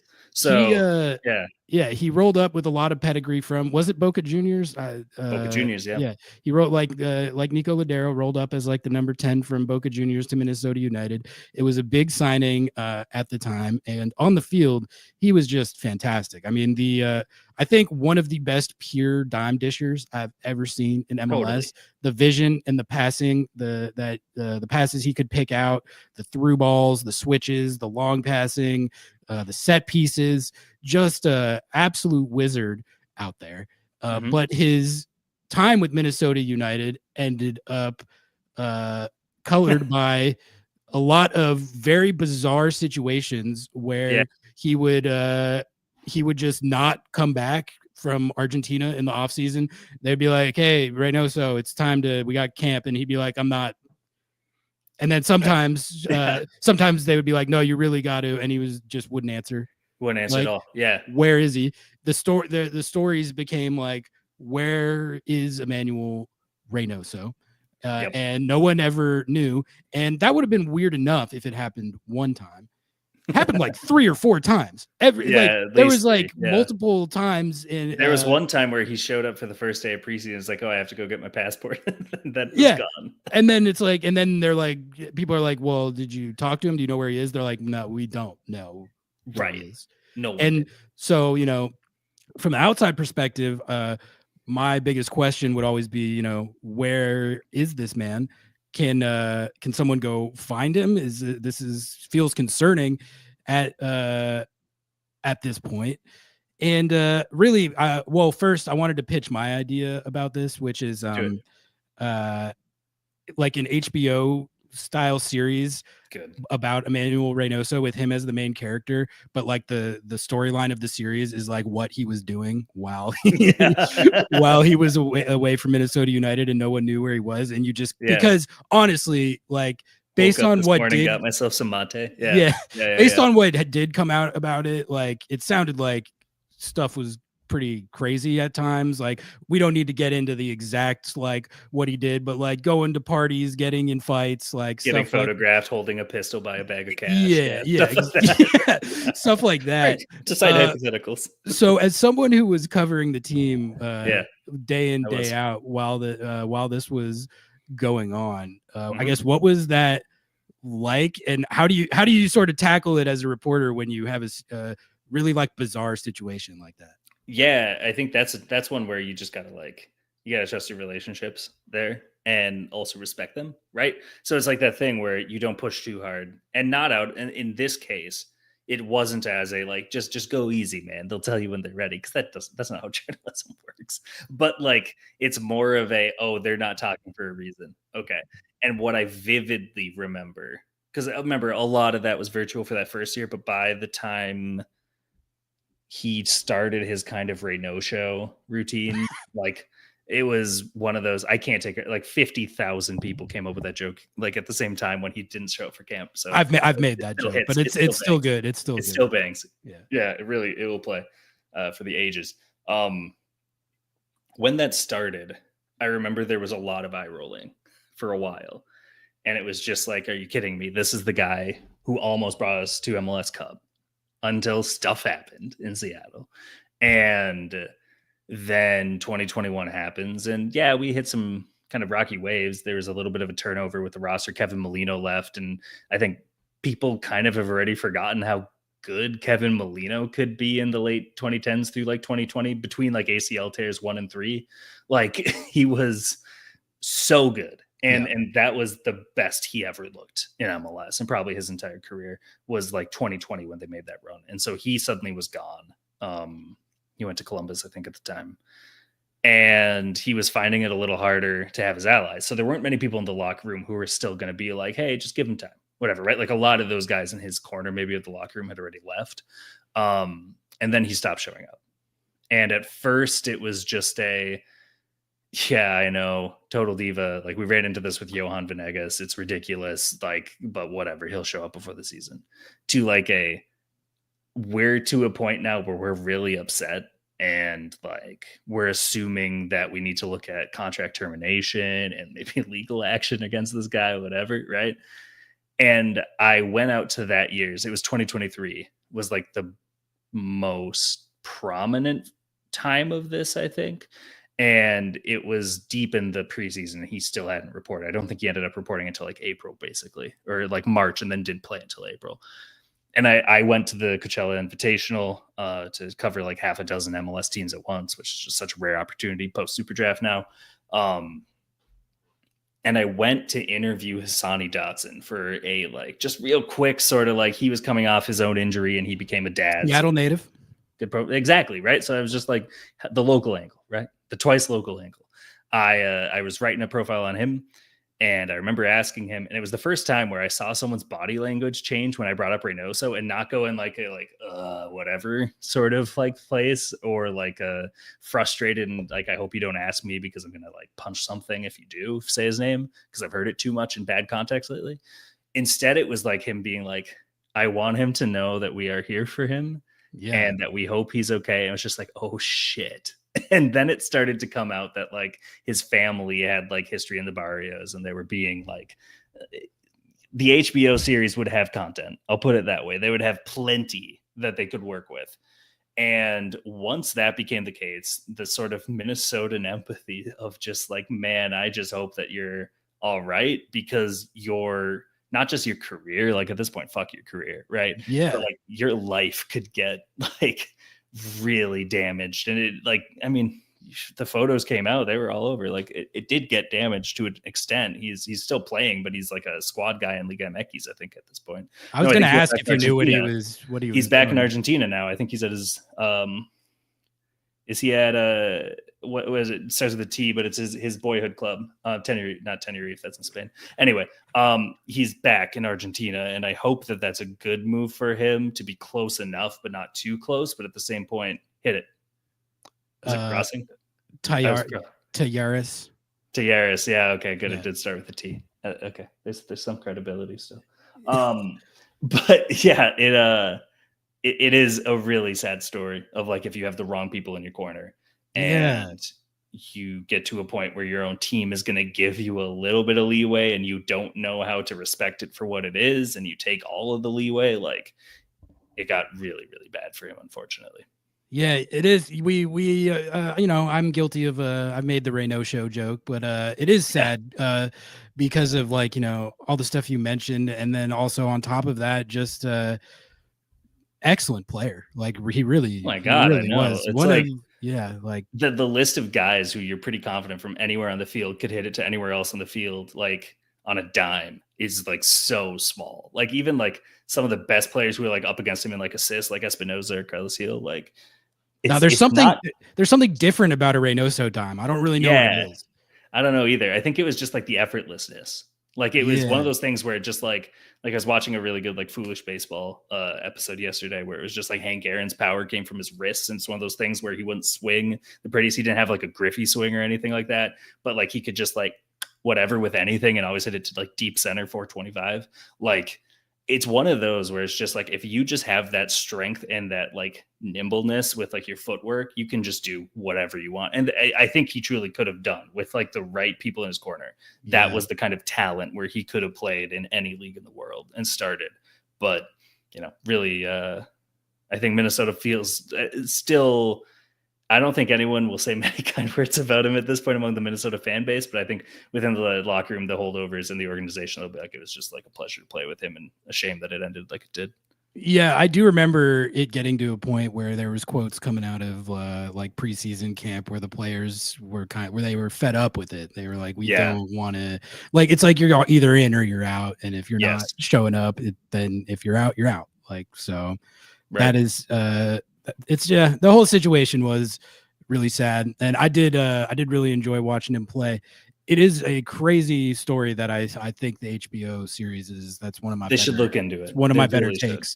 Like you just give like any good screenwriter the details of that story and just have a showrunner though. Don't just give screenwriters. Like have a showrunner to oversee this whole thing from start to finish. You're the playwriting major. Yeah. Hire me for one episode, right? And I'll set the tone episode 1, and then we'll just set them loose and people with better ideas. All right, Jeff, one more topic here for you, and I'll let you go, which is just let's talk a little bit about this Sounders game on Sunday Night Soccer presented by fun concept, by the way. They're doing it pretty well. I agree with that, and it'll be fun. I don't know if Seattle's been on Sunday Night Soccer this year. I think you're going to be on 2 weeks in a row. It's like Vancouver, because I was watching the Minnesota-Vancouver game before I watched the Seattle-San Diego on Wednesday, and they were like, oh, yeah, both of our next 2 Sunday Night Soccers involve the Sounders because Minnesota's playing Vancouver. So they're doing plugs for both, which was funny. Anyway, I digress. I think it's your first times. What do you make of this matchup with where these two teams are at right now? And I guess if I could add on a little bit to that, what is your more general perspective on the Seattle Sounders as they stand right now, like from a national lens? I think people will be interested to hear that. Yeah, I think for the matchup, I have a tough time seeing Minnesota winning at Lumen until they've done it. Like I wouldn't. I know that they have that style that's really exploitative when you're away from home and against teams that want more than 50% of the ball. And I know those are two. So like, could this be a time where it could shift? Yes, it could. Right. Like I think Jordan Morris has scored a lot of goals against Minnesota over the years. Like that's a change. Right. So like, I think that having him gone maybe gives Minnesota a little more confidence that they can avoid past mistakes. But I still think at this point I'd have more confidence in Seattle. But I've had confidence in Seattle all year. They were my preseason pick to win MLS Cup. So like, oh, hell yeah. Hear that, chat? Yeah. Yeah. So I'm standing by it. I will say this is the longest in a season in recent memory I can remember where I felt good about my MLS Cup pick.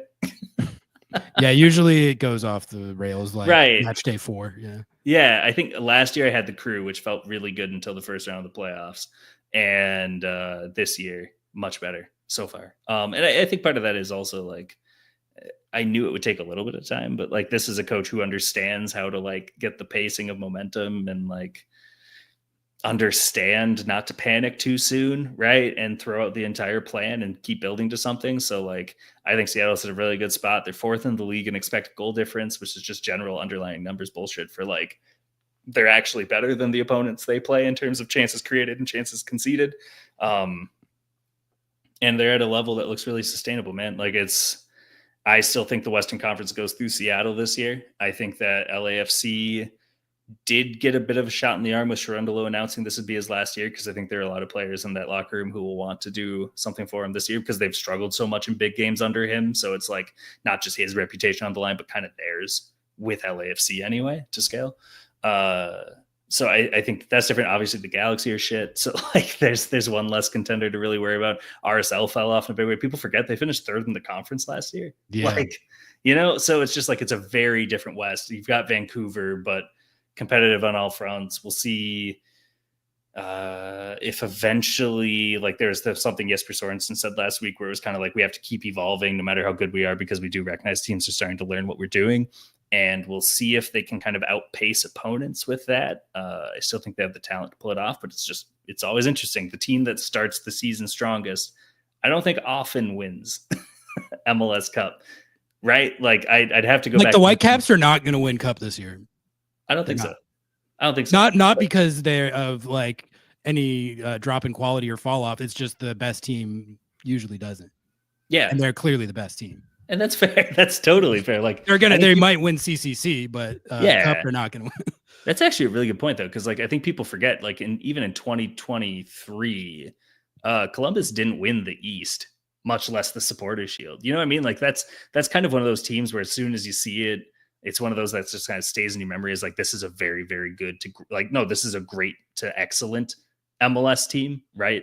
And they stick with you. Like 2018 Atlanta, I think kind of had that verb about it. 2017 Toronto, 2016 Seattle. They're just sort of like versions of these teams that you just kind of retain. It's like in old Madden games when Madden was good, right? And they would have those like historical teams that they would bring back and be like, do you want to play against the like greatest show on turf, or do you want to play against the 85 Bears? Like those sorts of teams where it's like these are the ones that like are kind of the benchmark. That's what Columbus 23 is. But you're right. They weren't the best team for most of the year.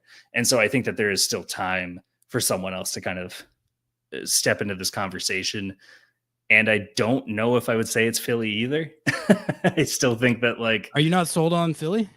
No, I'm not. Why not? I kind of am.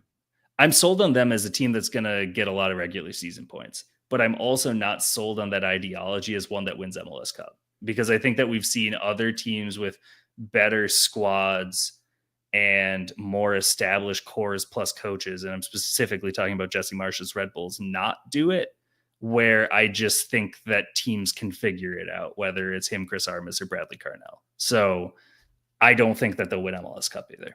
Yeah, I think that's a good point. I really like what the Philly Union have going on right now. I really like that the Jean-Jacques guy that they signed. Yeah. He's awesome. Yeah. And Quinn Sullivan as well. It's been great. His breakout's awesome. Yeah. No, they've got some, and like Ty Baribo winning the Golden Boot race so far is just like, it's one of those where it was like the meme potential of Christian Benteke winning an MLS Golden Boot over Messi and Suarez was irresistible. So I'm glad it happened. Like that's one of those things that I'm just like grateful to have witnessed it. Yeah, because I don't think the European mind can comprehend Christian Benteke winning a Golden Boot, but it certainly can't ideate the concept of Ty Baribo winning a Golden Boot over Lionel Messi. So I truly hope that continues. Yeah, but I still don't believe in the Philly Union as like, I think they're a top 4 team in the East this year, bar none at the end of the year. Like I think it's like them, Cincy, and Columbus are the teams I'm most confident in entering the bracket. But yeah, that's. I still think I'd take a team from Ohio over them. Who you got in the CCC final? Do you think the Caps close this out, or do you think it ends in heartbreak? I think it might end in heartbreak, but I do think I actually have more. If I could only bet, if I had to choose a winner from one or the other, I think I would go Caps over LAFC. in the Club World Cup playing game that night against Club America. Look, I think that the run that they've been on, they need this feeling again. Like they fed off of like we're the underdog, absolutely no one pays attention to, and we know that we're good, so let's just fucking show them, right? And that was like their entire thing in February, March, April. May, hype train caught them in a big way, right? Like, and whatever, like they've been like leading shit, I almost said extra time. That got sad. They've been like the one of the like bring back extra time. Can I just is this bring back extra time where I can say that? Please bring back it back. Time. The ecosystem misses it so goddamn much. Like it needs extra time. It really does. But they would be leading every episode if this was a just world. I also think that they are like the Brian White, Sebastian Berhalter. Like I think Sebastian Berhalter is suddenly becoming one of those like the streets know it guys, like Nagby was when he was in Portland, right? Where it was just like, if you know ball, you know that he's actually good at it. He's really quickly getting into that because he's a superstar, man. Like, I don't know how else to put it. Like, and I don't know how or why that happened, but it apparently, it did happen. He's that good.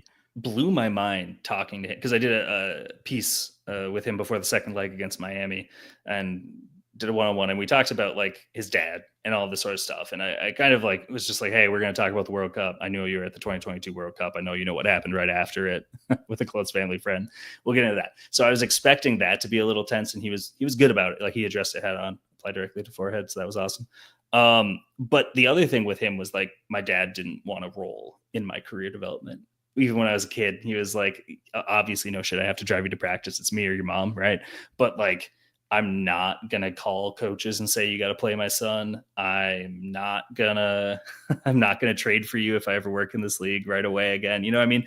Like, you've got to kind of earn this on your own. So the first time that they really got reps together was during COVID, where Greg was already in the job and Seb was with Columbus, and they ended up winning MLS Cup this year. That was his first homegrown year. And he was like, it was him and Aiden Morris were kind of the new homegrown midfielders, which is just a hell of a pairing to graduate at the same time.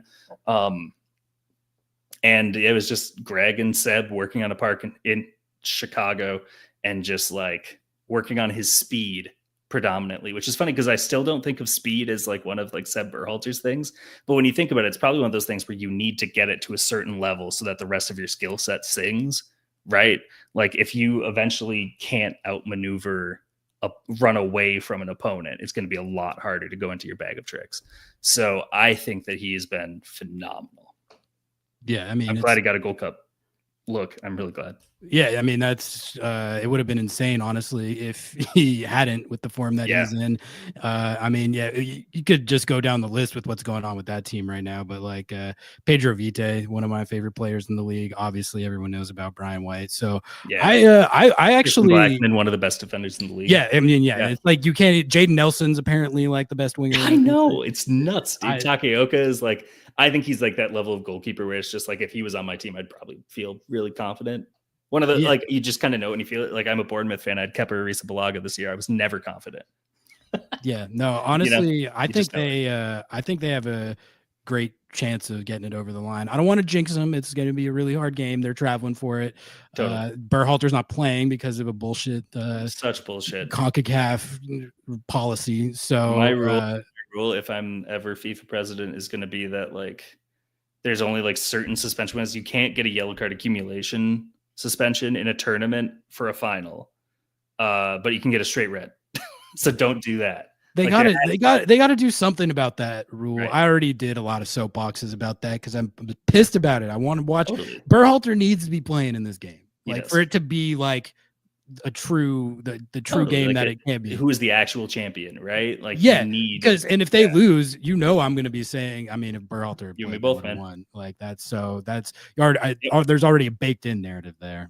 All right, Jeff, that is all I got for you tonight, man. Thank you so much for taking all this time. I mean, you just streamed with me for an hour and 38 minutes. So yeah, we'll absolutely get you on here again soon. And I'll see you in a couple weeks, I guess, for Seattle Sounders versus Botafogo. Weeks. Yeah. Before you get out of here, any work with the Athletic that you have? Anything you got coming up that you want to plug or promote, or just anything up that way? Yeah. I would say, yeah. I mean, one, thanks for having me. Like shows like this are like the best. So like appreciate being able to come on to a late night recording and hit a couple of highlights quick. The Athletic, I mean, like I've covered Club World Cup, so I'll be writing about the Sounders. I'm kind of the token, like, yes, I actually know and watch the Sounders a lot guy. And so like I swear to you, I will try my best to actually convey the team and not just they are in an MLS team. So as I cover it, that is my pledge. I think that there are others who are focusing on Miami more. And then, U.S. Women's National Team's in town, so I'll be doing something there. But Total Soccer Show, I'm on that every Tuesday. Oh yeah, now. I forgot to mention that. Yeah, it's fine. It's new this year, where it's informal. I just happen to show up every single Tuesday.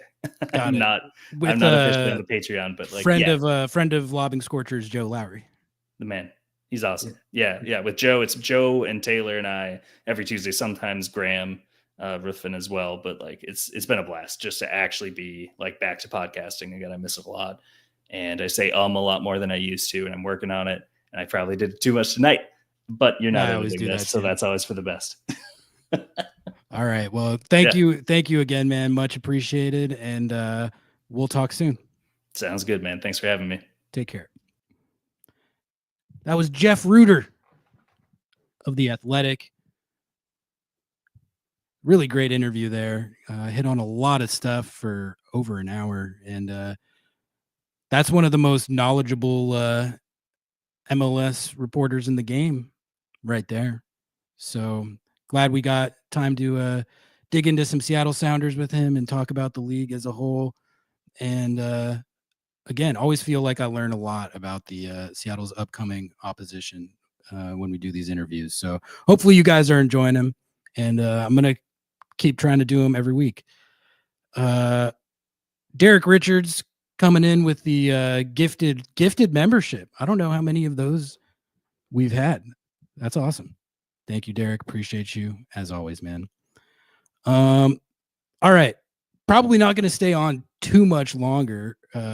Honestly, we went longer than I probably planned, but we were cooking, we were spitting, so had to be done. But I'll hang out for a little bit. If you guys got any other topics or questions related to the Sounders or anything, really, go ahead and drop them in chat. I'll get to as many as I can. Squared coming in with the $10 super sticker. Thank you so much, Squared, for the support. Appreciate you. If you haven't done so yet, please like the video.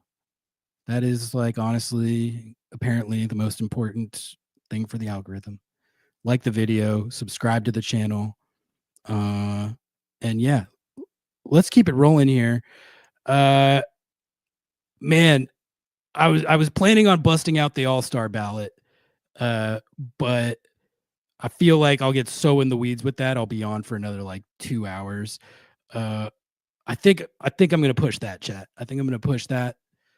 Because I'm a little tired and I don't want to do that time commitment, but I will stream when I do the when I do the All-Star voting, because I kind of liked the idea of talking it through with all you guys, like while I'm voting. So we will do that. Pod coming this week. I think so. I got to get aligned with Noah on that. We're realizing this week that with a midweek game, it kind of messes with the shelf life a lot. Like when you have that short of a turnaround and you can't record until like the day before the game. So I think what we might try and do is put out like kickoff audio in that situation, but we'll see. We'll see if we can get one out before this Minnesota game. But if we don't, for whatever reason, I definitely can pledge that we will do a homestand review conventional pod. Yeah, triple dub pod, exactly. That's thoughts on Dax McCarty's All-Star 11. All right, let's talk about Dax's. Let's do that. That's a good shout. I got it pulled up right here. and I'll give my takes on his take, and maybe that'll inform on who I'm thinking about for All-Star. So let's just pull this up right here. All right. We got Dax there. Hey, Dax.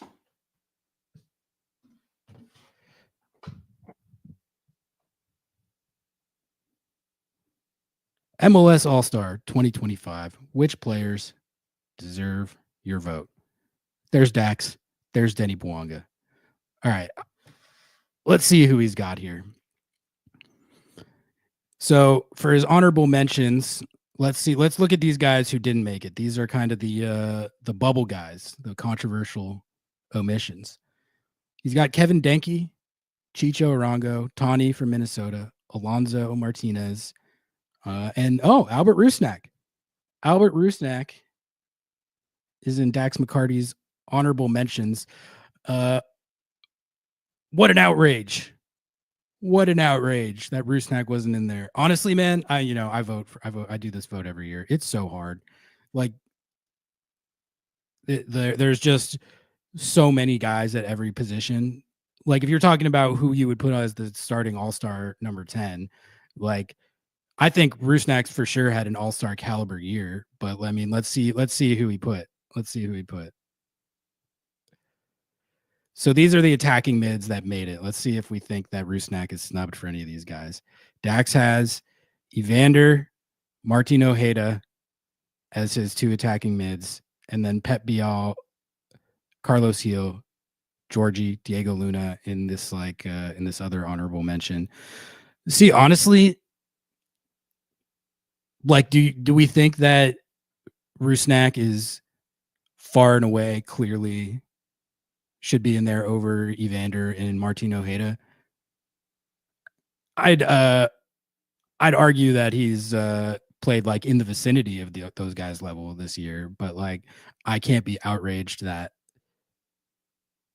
those guys would get a shout over him. It's just tough, man. It's tough. But anyway, let's go back up. For goalkeeper, he's got Dane St. Clair as the starter. I think that's actually a good shout.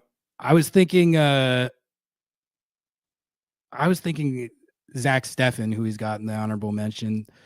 I don't know if Zach Steffen has stayed as hot as he was earlier this year, but there was a period earlier this season where Zach Steffen was on like an absolute one of the biggest heaters I've ever seen from a goalkeeper. It was unreal. So that's sort of weighing in my mind, and I don't know if he's like sustained that, but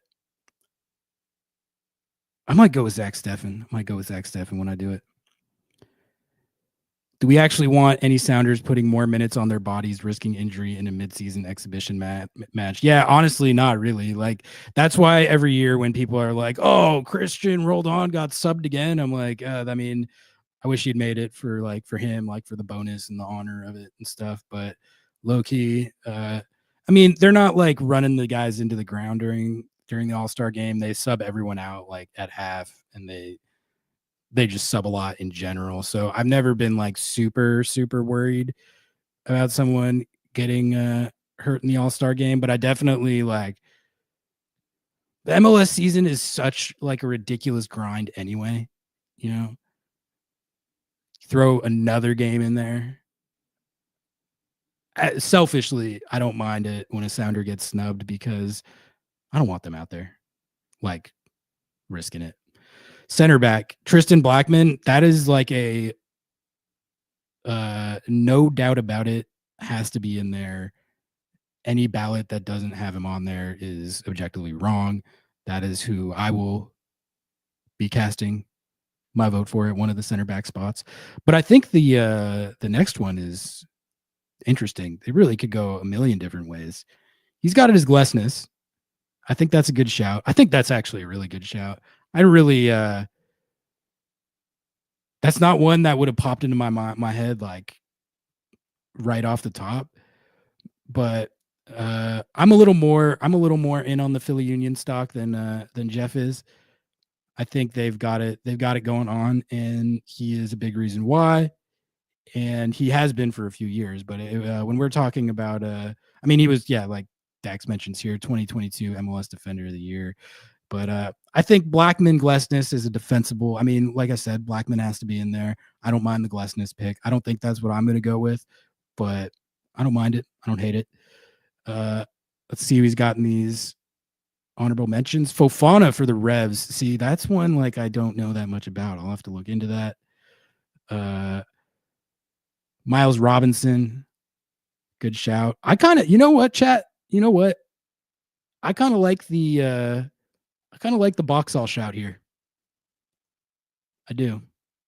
You know what? Fuck it, man. Let's do my ballot. Let's just do it.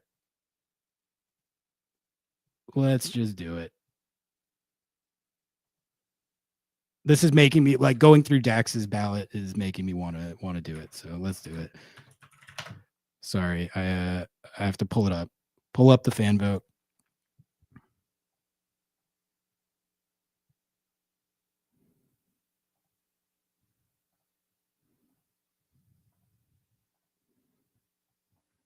All right. Vote now. Here we go. That's what I'm trying to do. Vote for the 2025 MLS All-Star team. Get started. It's that simple. Okay. Chat. Who's got passionate feelings on who the goalkeeper should be? I was saying Zach Steffen. To me, it's Steffen, Gallese. Who was the other one?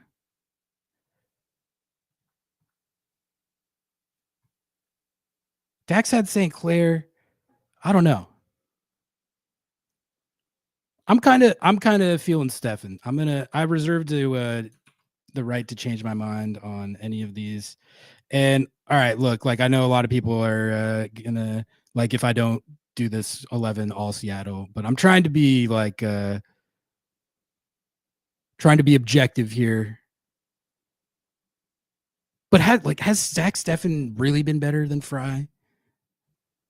I probably should like look at underlying stats a little more, but like I kind of like doing all-star voting off like just who I think is the best when I watch them play. Like you can really break it down, but like if I like what Steffen's been doing, I want to go with that, like what I think more than really breaking down all their underlying stats and like going who's better off that. Like Steffen has been like the thing about what he's doing this year is he's the degree of difficulty on his saves by the eye test is just unbelievable.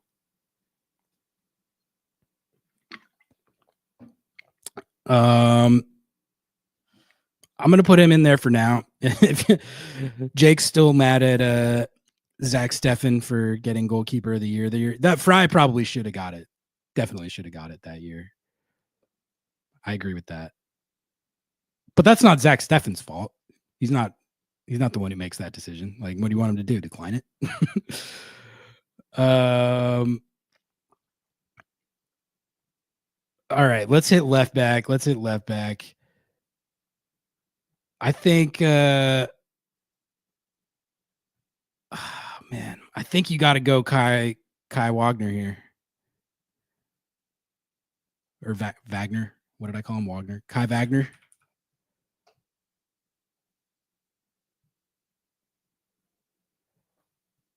I think I'm pretty sure Kai Wagner is still racking up crazy assists this year. He was he's got 7 assists.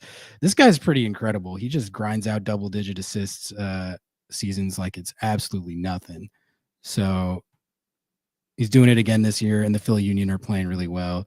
So Derek, me too, man. Me too.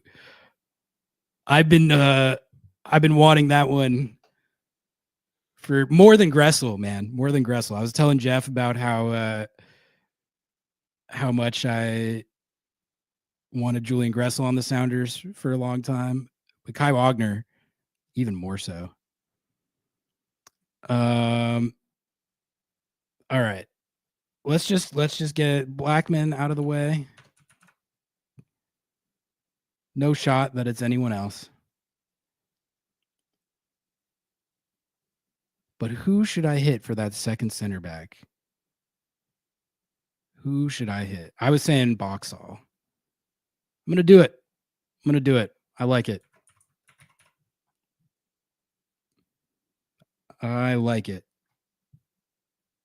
Blackman, Boxall. That's such a nice center back duo.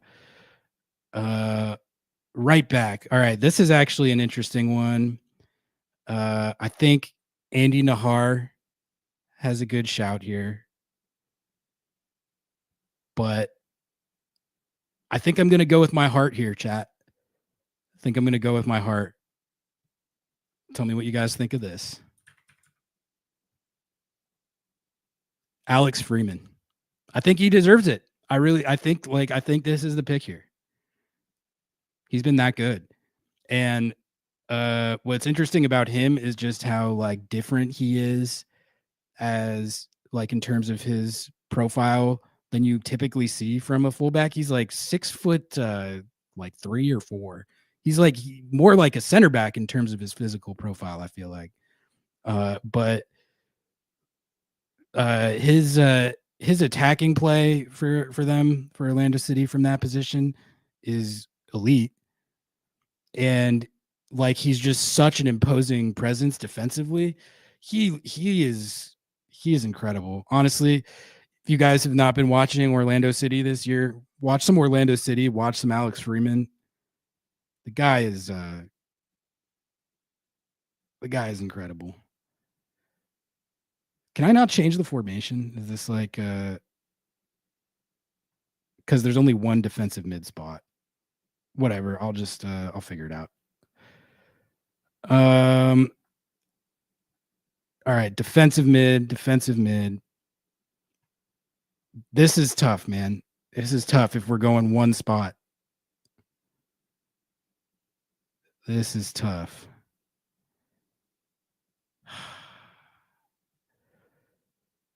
The thing is, Christian Roldan absolutely deserves it. But Sebastian Berhalter, in my heart of hearts, can I say that Christian's having a better year than Sebastian Berhalter? I don't think I can. Which is crazy to say because Christian's having an elite year. But Berhalter is the best number 8 in the league right now. And he's done it all season. I would say that's if you're making the argument of him over Christian. Christian, his start to the season, it wasn't like bad, but it wasn't as good as he's been. Really, his surge has been in the last like 5-6 weeks, I would say. Whereas Berhalter's been doing it since day one. But the thing is, this Turskov guy for San Diego also deserves this. Like, he's been insane too. You really have 3 guys. I want to give it to all 3 of them. But I think Eric's right. I think this is the right call here. If we're basing it on who's played at an elite level the most consistently, been the most dynamic, had the most impact on his team's success, I think it has to be done.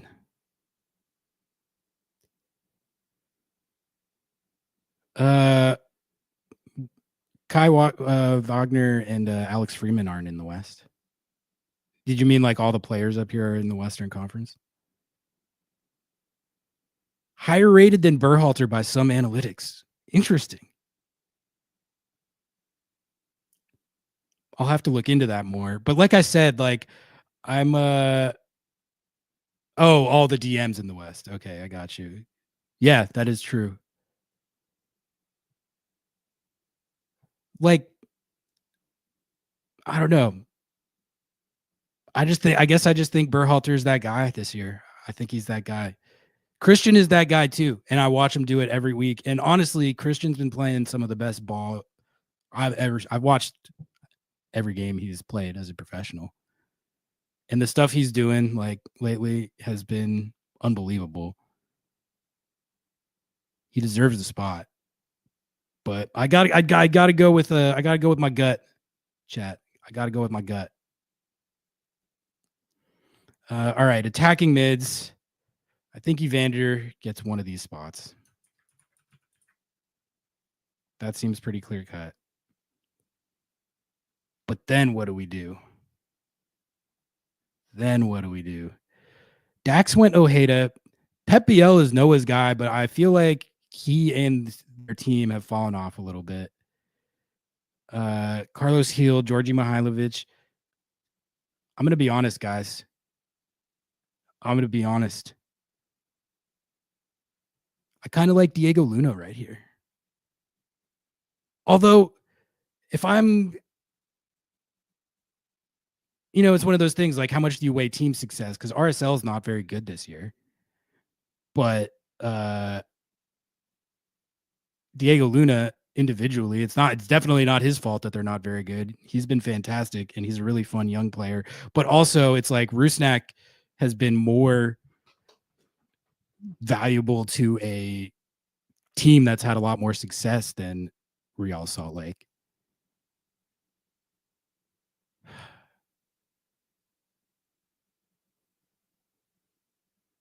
I don't know. God, this is always so hard. Only guy on that team, exactly. That's what I'm saying. Like he has to do it all, and he does do it all. I'm kind of feeling that. I'm totally just going off like pure vibes right now. I'm feeling this. It just feels right. Feels like I'm doing the right thing.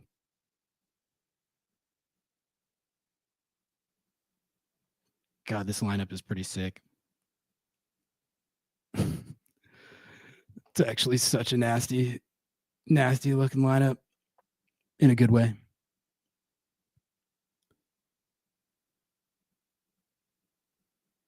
Oh, Espinoza. You can put Espinoza as a forward. I think of like this, so these are like, this center, and then you can have, I think Espinoza. All right, this is how I see this right now. This is how I see this. Baribo.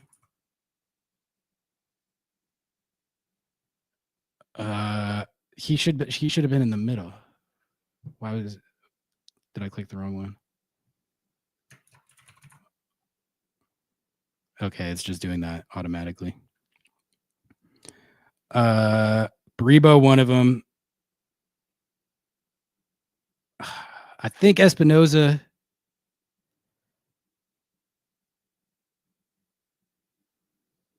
Okay, here's what it is.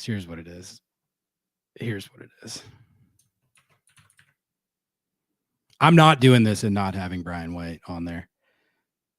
I got 3 Whitecaps in here, but that is merited. The fact that, oh man. Oh, I just remembered Pedro Vite.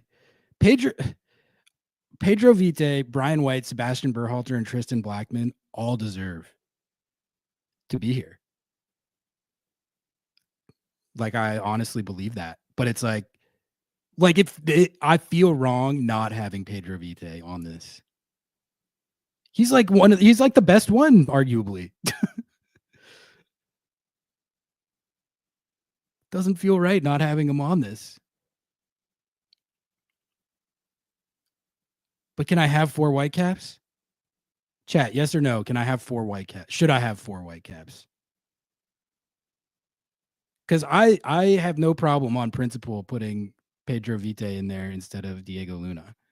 But then I got 4 caps. Is that overkill? This last spot is tough too. Like Bouanga could be in there. You know what? I'm actually not gonna give it to Bouanga. I'm not gonna give it to Bouanga. He's been really good lately. Their team has been looking better. But there was on his start to the season, like I think consistency has to be taken into account with this. Consistency has to be taken into account. And Bouanga was hit or miss earlier in the season. So I would rather give it to a guy who's been more consistent, like an Espinoza.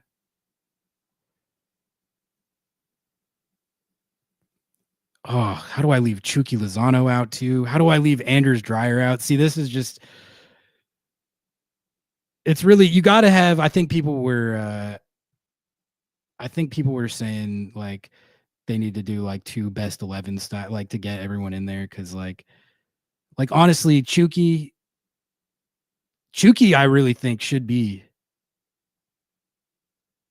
in there. Although, he missed some time with injury. So speaking to the consistency, longevity thing, maybe I can use that as the tiebreaker there. I think Dreyer, Espinoza, I think that's probably correct. And I think I'm going to go with Espinoza. Oh, but he can't because but it's like I'm putting him as a winger. Come on. Okay, so I can't do Espinoza. I'd have to do Chicho if I was going to give it to someone from the Quakes. These are our options right here. Maybe I have to give it to Bouanga then. I think that's Espinoza should easily be. Hold on. I'm going to put Kuipers there for now. All right, actually, take that out. All right. I think this has to be done. I think it does.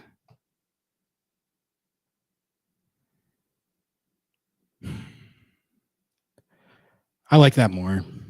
I do. Diego Luna is still. I had him in there. It was a valid shout. He deserves it. But I think Espinoza has been a little better. So that leaves us with one more forward spot.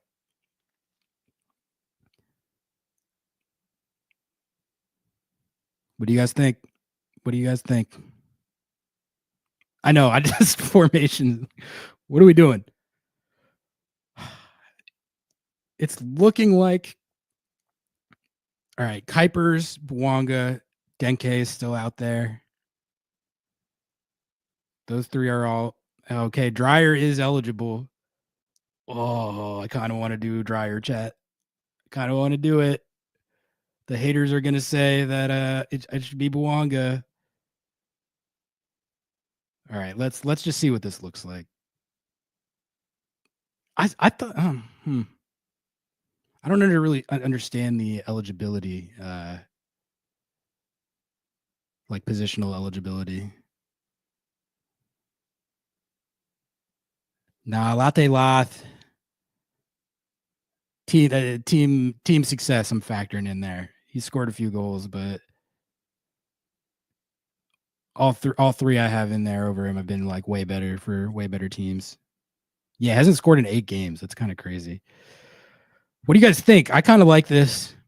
I think I might submit anything egregious here. Am I missing something? Did I do something stupid? Let me know.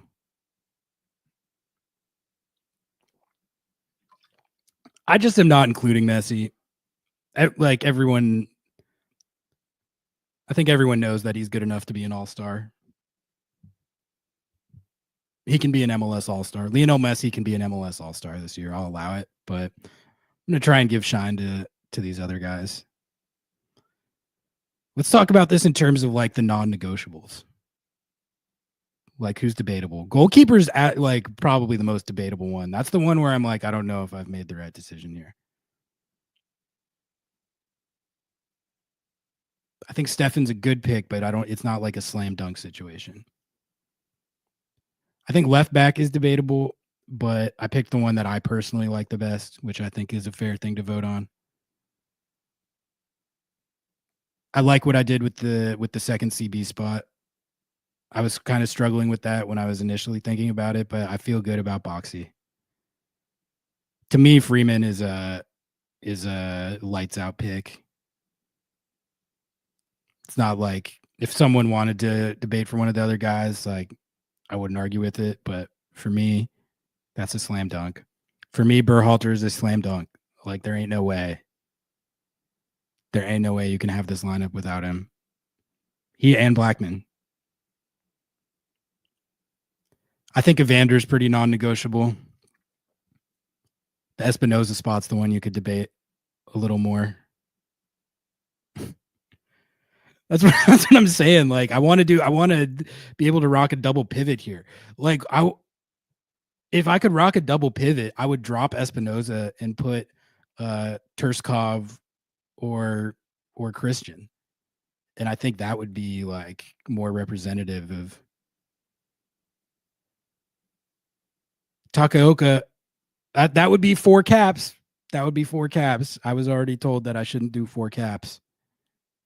It's just crazy that like half the Vancouver Whitecaps starting 11 fully, like no doubt about it, deserve to be on this team. I'm pissed that I can't get a Pedro Vite in there. I'm pretty sure Christian's on the Berhalter. Christian should run the Gold Cup. They could do it. They could do it. They don't have the courage to do it. The bots wouldn't like it. But that would, oh God, that would be good. There's actually like a scenario where you could have a Berhalter Christian Roldan double pivot, and they're too cowardly. They're too cowardly to let it happen. Christian will be like it's the Berhalter spot. Like that's where I would have to put him. And I just can't, I can't do that. I think I feel good about this. I think I feel like I've made the right decisions. Let's look at goalkeeper one more time. That's the only one that I don't feel as good about.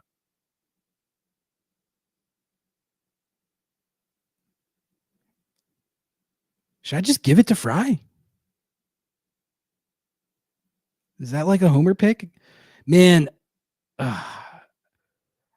you know, just going off my gut right now, I kind of like Gallese over Stefan.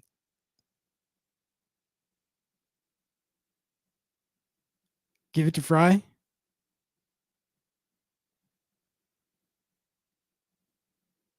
I'm going to do it, man.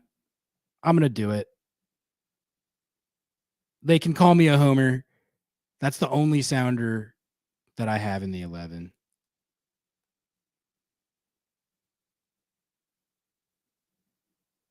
I was kind of between Gallese or Fry. Need a sounder in there. All right. You guys are right.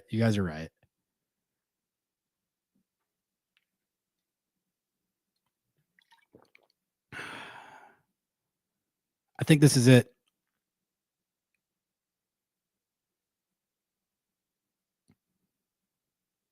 Yeah, Fry, Christian, and Rusnak all deserve it. But I think man, like I could go Rusnak over Espinoza, and I would feel justified in that.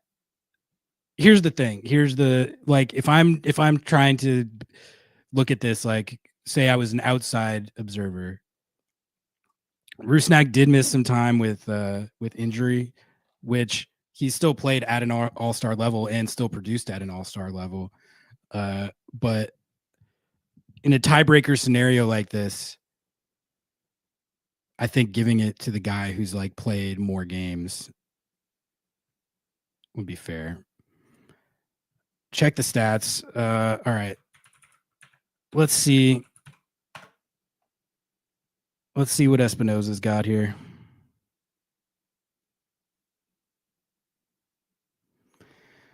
Espinoza's got 4 and 8. 4 and 8. And he's been very influential for one of the best attacking teams in the league, both on the stat sheet and just in terms of like his role for them week in, week out. He's got 12 goal contributions. Rusnak has 10. Rusnak would, in all likelihood, have more if he hadn't missed a little bit of time with injury. But Espinoza does have more. It's close. It's close, but I'm really trying to look at it like I would look at it if I was a total impartial outsider. And I know myself well enough to know that if I was doing that, I would probably go Espinoza. 260 more minutes. That's kind of a lot, isn't it?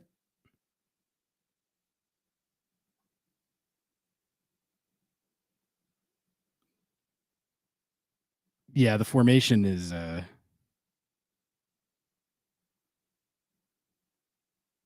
kind of what's tough here.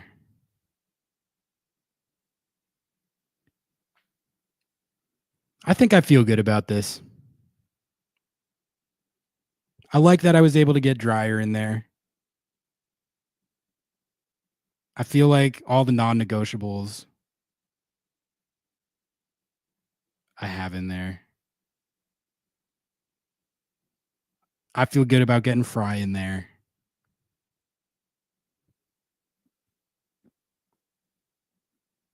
I think I'm gonna submit this, chat. I think I'm gonna submit it right here.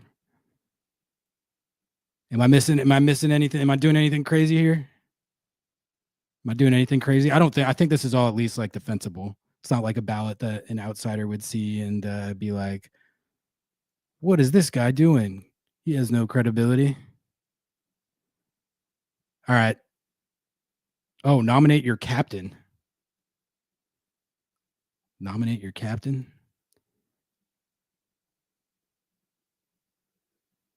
Stephen Fry. Why not?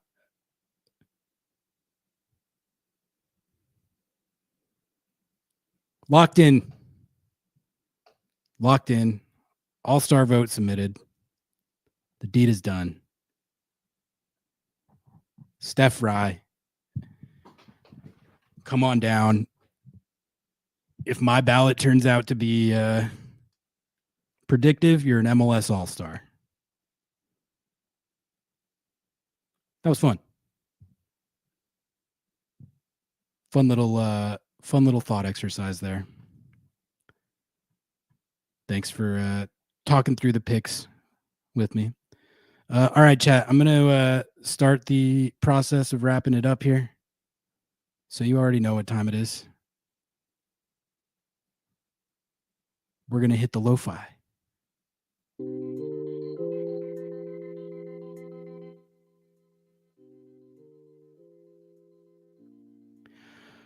Going to hang out for a few more minutes. If you guys got any last questions, topics, agendas, observations you want me to hit before I get out of here, drop them in chat. Get to as many as I can. Hunch Punch asks, this starting 11 versus the starting 11 for the Gold Cup USMNT, who you got? The All-Stars. Bro, like I actually like the Gold Cup roster because it's got like some of the underappreciated MLS guys, except not Christian Roldan. But I would straight up, I would pick this All-Star team over like the first choice USMNT. Our center backs like Tim Ream or whoever it is right now going against Evander and Christian Espinoza and Ty Baribo. I guess Brian White in this scenario would have to be playing for both teams.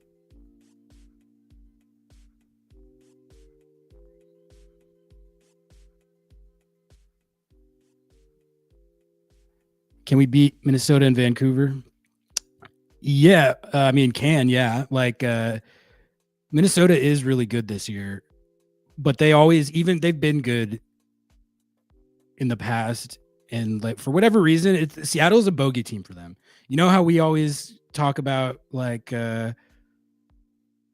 Portland or LAFC or whoever it may be, like, and people get really tired of like the bogey team. That is what Seattle is to Minnesota.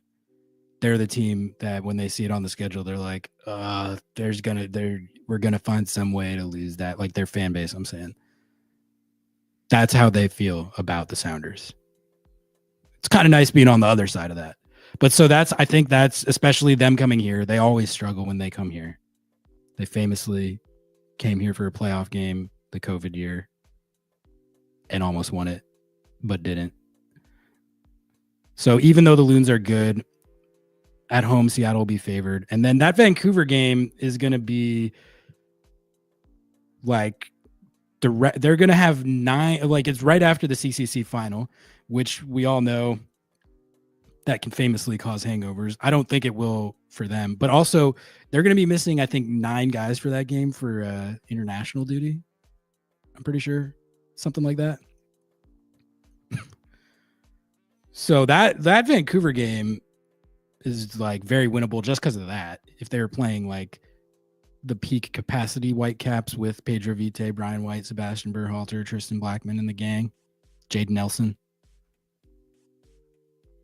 That Whitecaps team would be pretty heavily favored in any game they play against Seattle, like the full capacity Whitecaps. They'd be favored against anyone in MLS right now, so that's not like a knock on anybody that they play, but home or away, that's just how good they've been.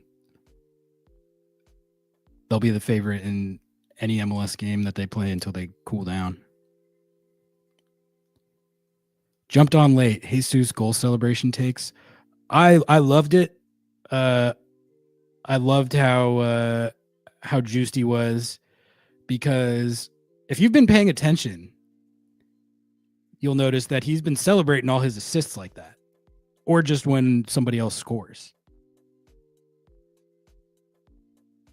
So it was nice to see him get to be able to do that for a goal that he scored himself finally, because he really has done like a lot of great work setting other guys up this year. Him at the 9 has not always looked super hot, and him playing out wide has not always looked super hot. But he's been unselfish. He's been deferential. He's been getting his assists. He's been getting on the stat sheet. So to see him let loose like that in the direct aftermath was a fun moment. And then he did the baby thing. He's having a baby, so congratulations to him as well. That was a fun goal. It was a really good goal too. I was watching the highlights again today. I love that goal because it was an absolutely vintage classic Jesus Ferreira goal. That goal is a lot to do with IQ and savvy, which is a lot of what he makes his living on. Is like, he's not the biggest guy in the world. He's not the most athletic guy in the world. He's pretty fast, but he's not like a Denny Bwanga. But he's a very smart player. That's what I've always liked about him, dating back to his FC Dallas days. That's why I knew Brian Schmetzer would like him, because he's extremely unselfish. And he's a good work rate player. I'll say it again. This narrative that was going around regarding his like buy-in or care level, I think that's bullshit. I really do. I know everyone sees different things when they watch the game, and maybe there's individual instances you could point to where there's definitely been instances where his body language hasn't been good. That is for sure true. And that's not what you want. But I think, to me, it looked like some of the bad body language was because he cares, right? But to me, I've seen the buy-in and the effort and the work rate there the whole time. The goals weren't there. So Great goal. Great work by Alex Roldan and Rothrock to create that opportunity. And then that touch and turn, really nice. Really nice goal.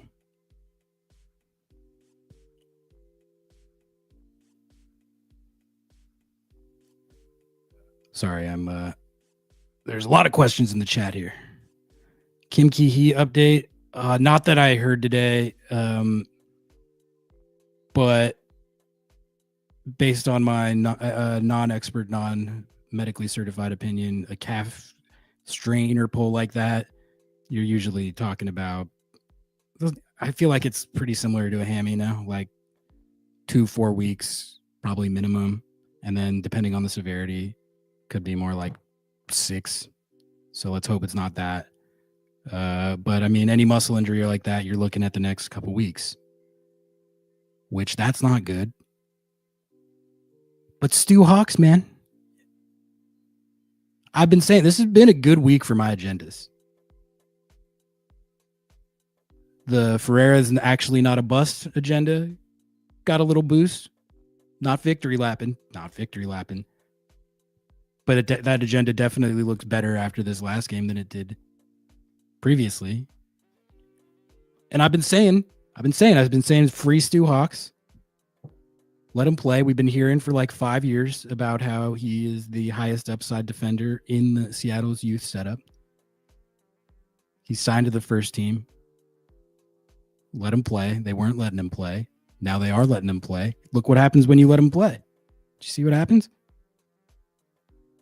Chucky Lozano had no idea what to do with Stu Hawks.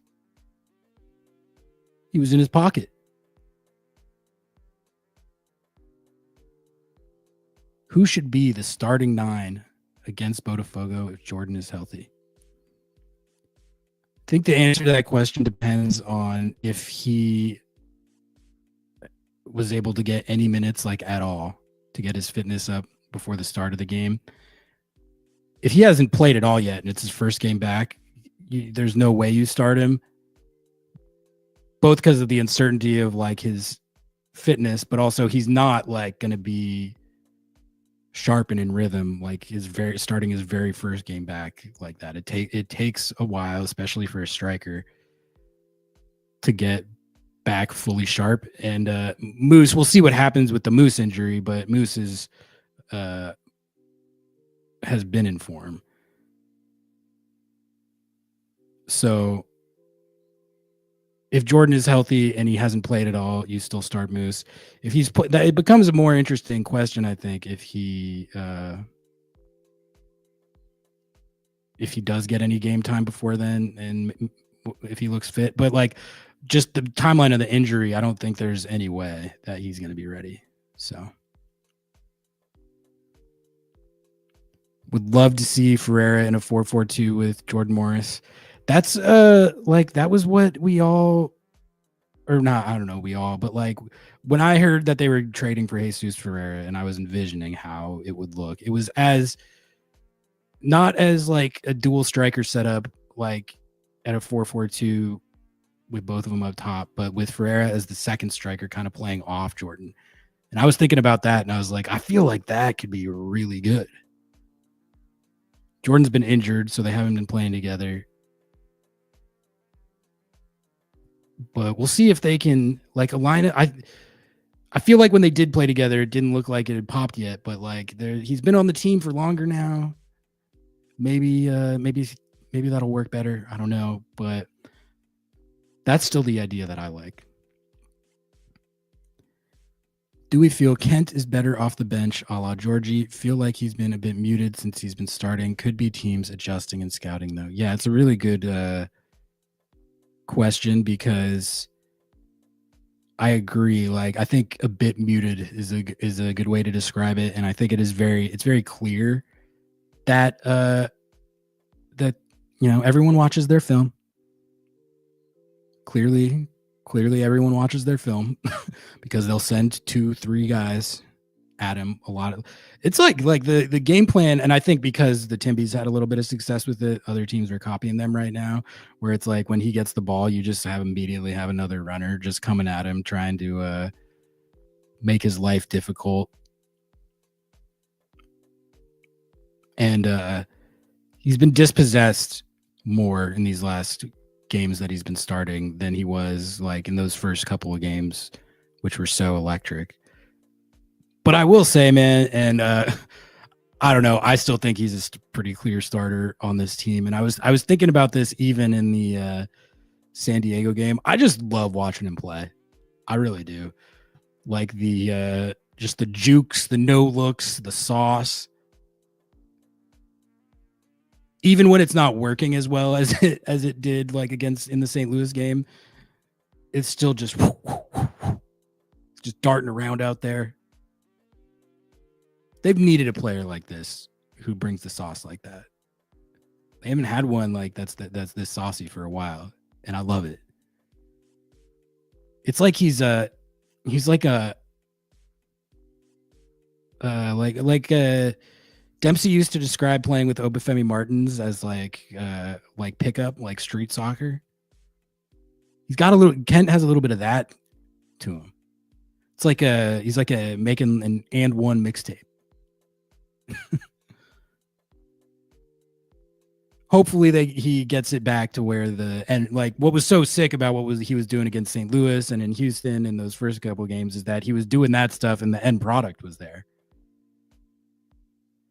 But I still let's remember too, like he almost had another really good assist in the FC Dallas game, but Georgie was like a tiny bit offside. But that that was another great play that didn't end up counting.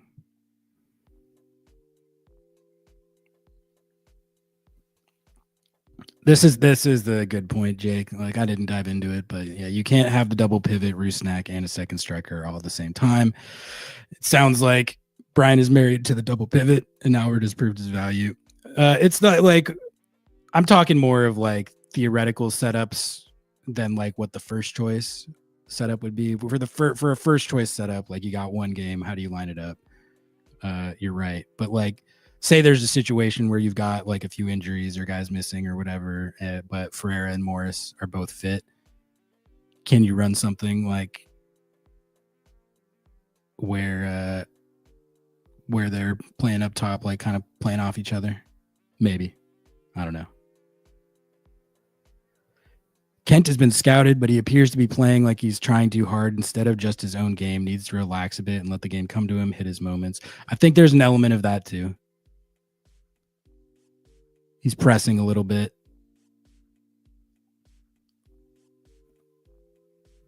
I think he's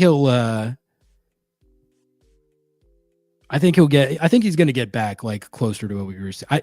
I think we were all so amped because his first couple appearances, he looked like the best player I've ever seen.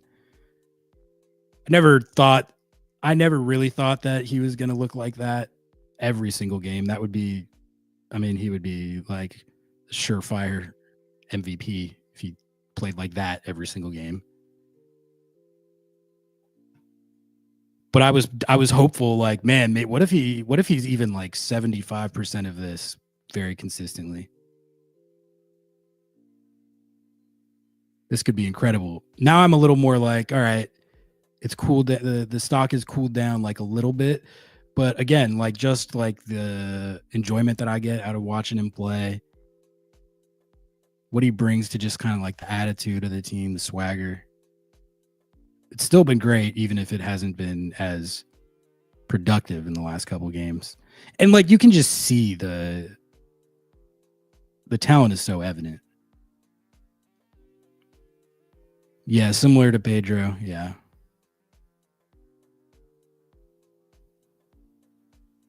Really like our team now that they're winning. It's funny how that works. Playing for a top 3 spot on Saturday. Exactly.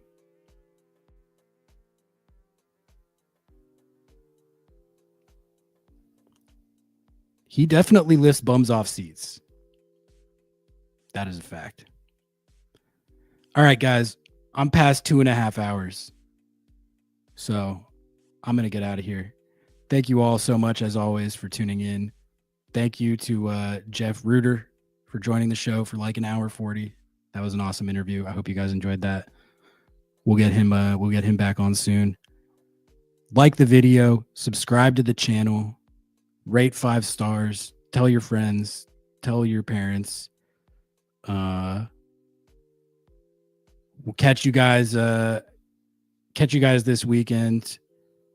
Post game live on Sunday. I think I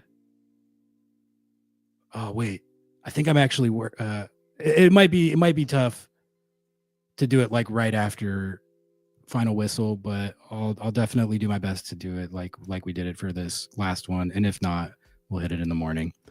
All right, thanks guys. I will see you for the next one. Peace. Don't want to give money to the oligarchs but love lobbing Scorchers? Do we have a deal for you? MLS Season Pass is back on Apple TV with access to every single MLS match, including Leagues Cup and the entire Audi MLS Cup playoffs with no blackouts. It's not just the games, you get total access to the pre- and post-match MLS 360 whip-around show in both English and Spanish, and get live look-ins and highlights from around the league, as well as full match replays and recaps. Now, you can support our show by visiting lobbingscorchers.com/Apple TV to purchase your subscription and support our show. Lobbingscorchers.com/Apple TV. Please, don't let the oligarchs win.